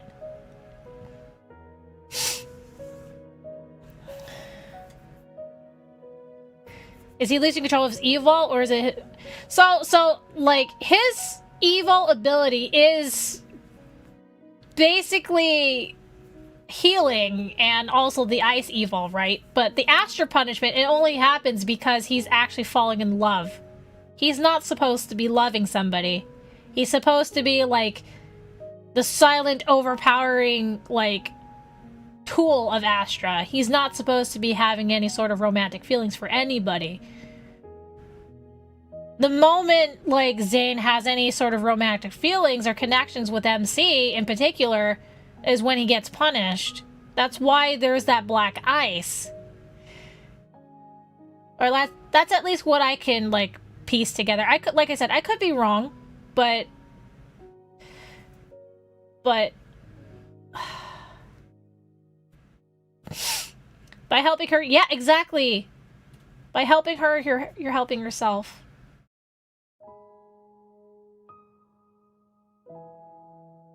So, like, his evil and Astra's punishment, basically, Astra's punishment is taking advantage of Zayne's evil and causing him to pierce himself with his own ice evil. Yeah, it's really messed up, yeah. What if the Wanderer wasn't the only source of danger? You've seen how bleak and oppressive this dream is. As you said, it's not exactly being nice to me. Perhaps the dream itself is the real threat here. Zayne talks slower, enunciating each word with a gentle tone. It's as if he's trying to calm his simmering inner turmoil. I realized something. After we entered the protofield that's based on Zayne's dream, he's been acting more hesitant. Could it be... Zayne, this nightmare is more than just a dream to you, right? I sense his hands subtly move, a testament to its master's emotions that are always restrained. A dream remains a dream so long as you wake up from it. But when that day comes, I can't wake up. Are you worried you'll be trapped in your dreams, or that your dreams will encroach on reality? AJ Lockdown, thank you for the raid. If that day ever comes,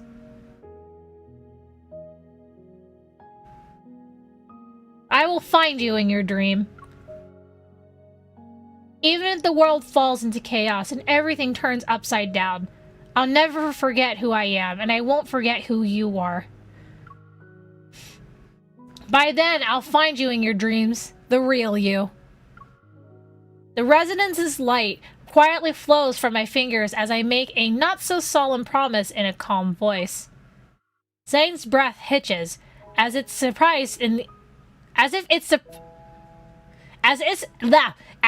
it's suspended in the air for a while. Then he exhales, his breath carrying the weight of unspoken sentiments. If all else fails, I'll bury you in the body of a snowman. You'll be a super big snowman. MC, please!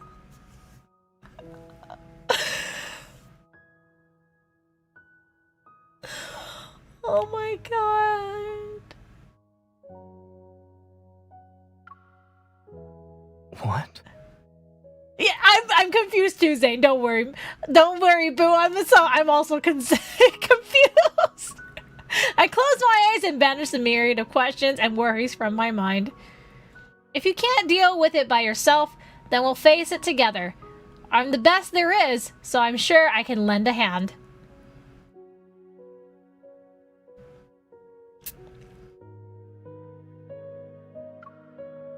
I see your problem-solving skills are more on the straightforward, brutal side.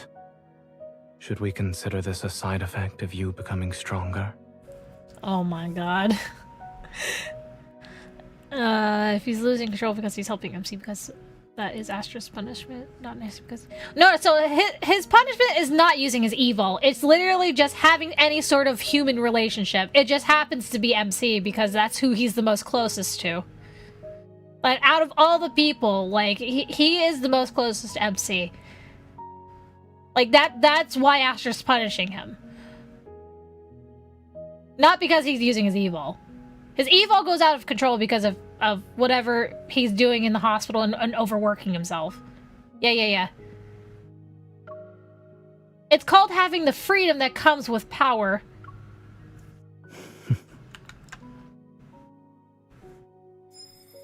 Purify. All the black ice has disappeared. How are you feeling? Does it still hurt? I look up and meet Zayne's gaze. It seems he's been observing me for a while. It doesn't hurt anymore. I'm glad. Don't. Just as I'm about to tell Zayne not to lie again, he turns over my hand. A sliver of glimmering ice. A sliver of A sliver of glimmering icy light appears in my palm. He takes back his hand. 2 chubby little ice seals tumble into my hands. You get 2. As an escort, you are very professional while on the job. This is your reward, since I have nothing else to give you. Oh my god, I'll keep them forever. This is the best payment ever. Forget money. Do you trust me now? From where I am, light and shadows dance upon his features. They accentuate the mirth in his eyes. You keep telling me not to push myself, but you also need to stop disregarding your safety. He nods. I clench my hand and reach out to him. I help him stand on his feet as I get up. You said in this dream has 2 layers.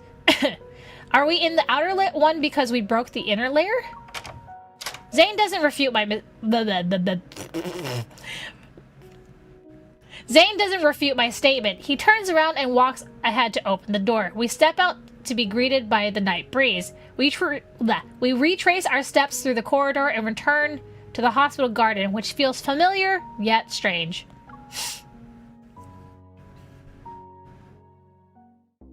A mutated wanderer's protofield defies normal logic.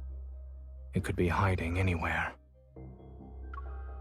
Outside the hospital, skyscrapers rise like towering concrete trees in a forest.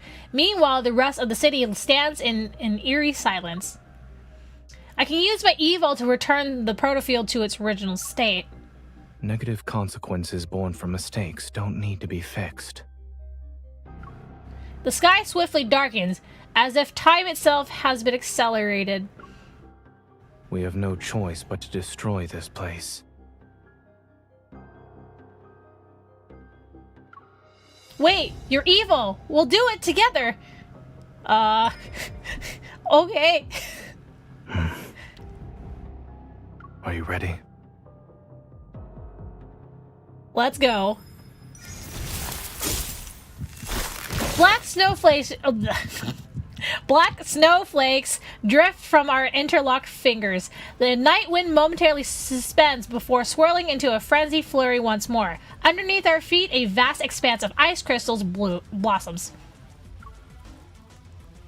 The ground, the buildings, and even the particles floating in the air were all ensnared by one swift spread of the chilling night, wrapped in its icy embrace. In an instant, the entire world froze into a black amber. A rift violently tears through the fabric of this space. The Wanderer can't hide anymore. It screeches and reveals its true form. There it is. Let's go. Oh, are we going to go into a fight? Zayne's coat flutters wildly in the wind. Amidst nightmarish darkness, an icy glimmer materializes in his hand. Let's end this before the breaking dawn arrives.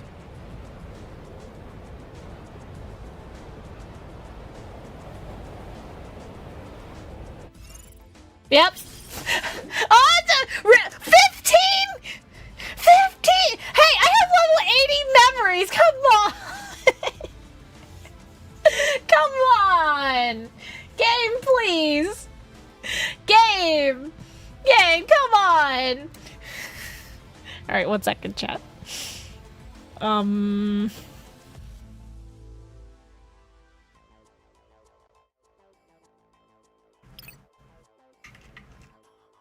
Oh my gosh, come on. I have level 80 memories. Come on, game. Let me use them.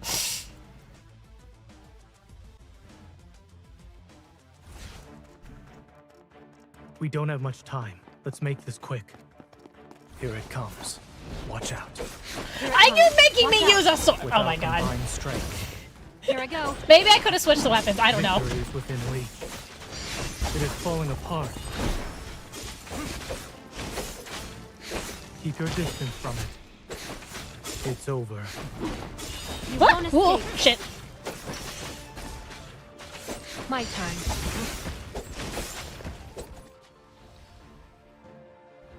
Whoa! Miss! It's your turn. No problem. Keep your distance, or else you'll... Zayne. Here it comes. Leave it to me. Is this what you wanted? Ah! Who's that? Leave this to me. Bring it on. That was fast. So were you. Proceed with caution. Go on. I'll show you. With our combined It strength. is weak. Now's our chance. Seize this chance. I'll send it on a journey. It's final journey. Oh, it's been so long since I've seen this animation. My turn. It Oh, recovers. come on, we're almost Be there. careful. We have plenty of time, though. Keep your distance, or else you'll get hurt. Ah! I'm okay. Let's take it Ah, down no, first. bitch! Get away from me! Oh my god. Without combined Rude! strength. Here I go. Probably gonna Proceed with defeat him before I caution. break its thing again. There it We goes. finished it in one attempt. Hey! And it wasn't messy. Victory! And some diamonds, let's go. Oop. There you go.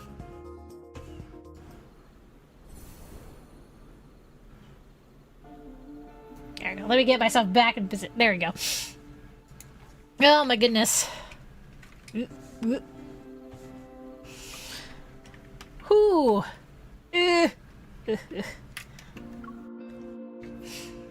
Easy 3 stars. Let's go. Once the final blow is dealt to the Wanderer, an intense tremor surges from the depths of my heart. But the resonance is unmistakable this time. It's akin to the gentle waves brimming with power. A light, warm glow gently descends into my palm. This is Chansia Hospital? The breaking dawn's light streams in through the window. In the silent corridor, the air carries a faint scent of disinfectant. Have we returned? Zayne! I'm here.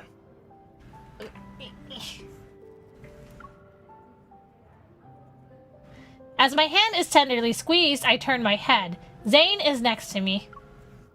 Wait, I need to double check. Are we still in the proto field, or are we in reality? Turn around first. Wait, what? Wait, what? Wait, what? Wait, why are you... Why? And turn back now. Wait, what? What was that about?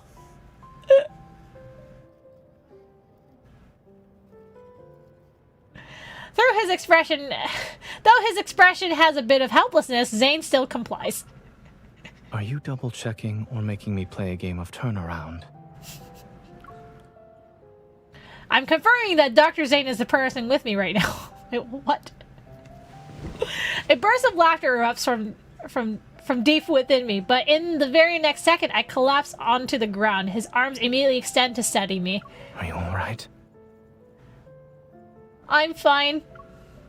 I reach out, but stop once I realize I'm holding something. I open my hand to see a protocore fragment. It emits a faint green glow. A fragment of the ether core? At least our effort wasn't for nothing. You're back. Wait, did I just absorb more energy from an ether core? Oh, man. Dr. Zayne. Now I have 3 pieces in my heart. Ah, shoot. Captain Willow and the others rush over from the opposite end of the corridor. Their expressions reflect a mixture of relief, joy, and concern. Are you two okay? You're not hurt, are you? It's been 3 whole days since you were trapped in that Wanderer's proto feed. Everyone's been worried sick. 3 days! 3 days! Like, oh my god. From Captain Willow, I learned that exactly 3 days had passed since we entered the peculiar proto-field. The patient had been relocated to a secure ward and is now out of danger following resuscitation. During this time, the entire hospital was being protected by Chansia City's hunters, who carried out a thorough investigation. By the way, we discovered a strange device while investigating the ICU. Strange device? Speaking in a quieter tone, she gives me a sealed, transparent bag. We found it hidden inside a flux stabilizer that was sitting in a corner. Almost went unnoticed. I feel like this is Carter's doing. Ever since that incident happened in the ER. So only recently did someone tamper with one of them. I take the sealed bag and show a grateful smile. I'll ask the association to conduct an investigation. Lincoln City, 3 days later. I open the door to Zayne's home. It's quiet. Zayne?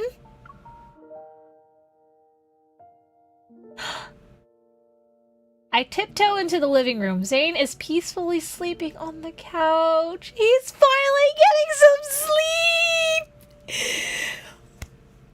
My man deserves to finally get some sleep.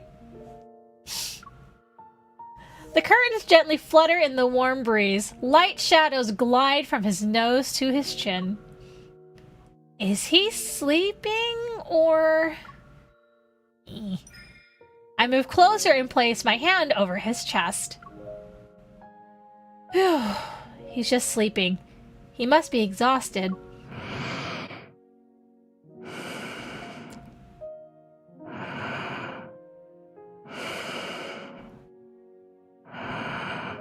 Guys, he's sleeping. Approaching Zayne, I kneel down to be eye level with him. I carefully cover him with a blanket that was draped on the couch. The tension in Zayne's furrowed brow dissipates. His breathing is steady, and his expression is serene and relaxed. Oh my god. Oh, man's getting sleep. Let's go. He deserves a good rest. I look at his face, the thoughts in my mind racing as I reflect on the whirlwind of events that have unfolded recently.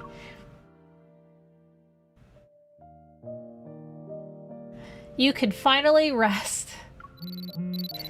Oh god damn it! Stupid watch! My watch vibrates. Shh! I'm trying to sleep. Stupid watch. I leave the living room and answer Simone's call. The preliminary analysis results are out for the thing you brought back. Oh? Tell me. It has an intricate structure. Took me a while to disassemble it. I found a radio frequency chip that resonates with metaflux fluctuations. Excuse me? Basically, it's an energy transmitter. It can locate protocores and even attract wanderers via fluctuations. So it was being tampered with. A wanderer attracting transmitter? That's not good! As I recall what happened, one figure stands out as the most suspicious. Carter. I have no doubt it was Carter. He just showed up before and after the patient displayed abnormalities. I share my suspicions with Simone. She then poses her own questions. The complexity of this small device is far beyond his understanding, and even Xander's sciences. It exhibits highly advanced protocore technology. Oh no, don't tell me. Is Ever involved? Xander Sciences is a medical institution. There's no way they could possess protocore tech that rivals the association, right? This smells like Ever Group. After the founder of Xander Sciences, Raymond, passed away, the company's future was uncertain. Only recently was it acquired by a well-known group. Its biggest shareholder right now should be... Ever. I knew it! Motherfucking Ever Group! Oh my god.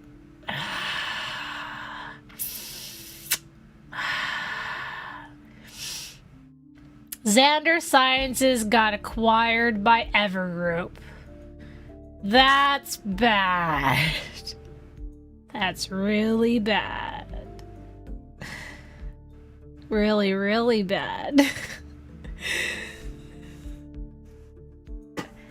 and thus another page is written. Oh my god. It is at that moment a fragmented piece of information in my mind gradually lock into place and form a cohesive image. Carter mentioned the patient at Chansia Hospital had been undergoing long-term treatment at Xander Sciences. Raymond, Raymond's the founder, right? Raymond, the founder of Xander Sciences, was in a similar situation. If the peculiar crystal in the operating room and the monsters in the N109 zone come from the same source, that means Ever is creating monsters. Yep. Evil. They even start with an E. They both start with E, therefore they are definitely evil. Yeah, it's not just a company either. It's the biggest company. Once again, Zayne finds himself chasing after that familiar figure. Oh no. Under radiant the scene's different. Under radiant sunlight, cicadas chirp in the background while the pristine azure sky stretches as far as the eye can see. The sun sits on the edge of the city's high-rise buildings. The girl turns to him. She smiles. At least he caught up to her. Finally. He holds out his hand to the girl, and she firmly grasps it. No! Come on! Yet the two find themselves tumbling back. It doesn't seem like endless empty. No! Come on! Black crystals emerge from his palm. They encroach on the girl's forearm. Sunlight is engulfed by darkness once more.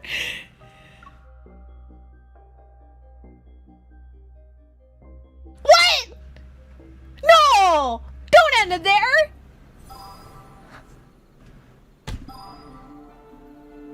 What? No way!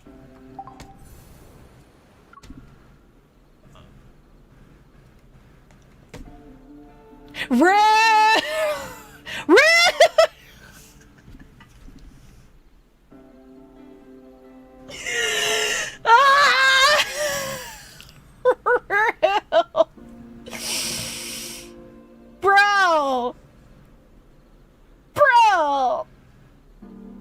Yeah, there needs... No, I know. Oh my god! So rude! Coming soon, my butt! They can't come soon enough! There's nothing new in here, right? Yeah, no, there's nothing new. Wow. Oh, dang. It's almost 3 hours into... I'm so sorry for going so slowly through this, but I really wanted to, like, feel the energy of the story and... the crying moment I had. I'm so sorry, guys. I thought this stream was going to be a lot shorter. Oh my god. Bro. Bro.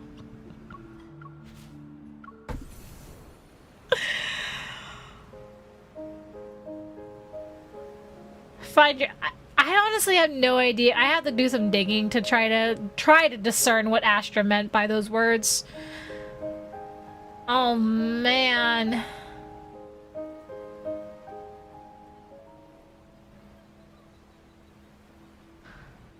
Oh, so rude. Why you gotta end it like that, game? No, I was like, oh yay, finally he conquered his nightmare, where we were there for him. Everything's all Gucci. No, we gotta keep the... God damn it. Alrighty. Well, that was Thorns Under the Moon. I hope you guys enjoyed watching my reactions and going along with me. since the 5-star memory was essentially integrated into the story, I will not be doing a separate stream to showcase it. However, I will be doing a mass Zayne showcase, memory showcase, not next week, but the week after. Where I will be going through all the 4-star memories, basically going through all the audio dramas, and then also going through the kindled scenes for all the 5-star memories. Because by then, I should have also the Frozen Nightfall memory by then, because the event would have been close to ending. So yes, so look forward to that. But next weekend on the not next weekend, next week. Or is it this week? I don't remember my own dang stream schedules. Oh yeah, no. Okay, yeah, no. So this coming Wednesday, I have another Love and Deepspace stream for YouTube only, where we're gonna do a Silas Mega Memory showcase, where same thing, 4-star memories and Kindle's 5-star memories. So for those of you who are Silas girlies, you may want to stop on by and witness all the memories. It's just a simple showcase. I will be reading through everything for you guys. So for those of you who don't have all of Silas's memories. So yeah, so look forward to that. But for now, I think we're gonna go ahead and end it off here. Thank you guys so much for stopping in. For those who missed the beginning, or basically the earlier half of the story, the VOD will be up momentarily. You'll just gotta give me a few minutes to make sure, check over everything, make sure everything's good. Otherwise, there is the Twitch stream as well if you want to watch it immediately after the stream ends. So you could always go over to Twitch and watch the VOD. Okay? YouTube VOD will be up a little bit later tonight. So, yeah. Thank you guys so much. My god, my heart, it aches, but also, oh my god, Zayne. Oh my god. Until next time, guys, I'll see you guys then. Have a good night. Bye-bye!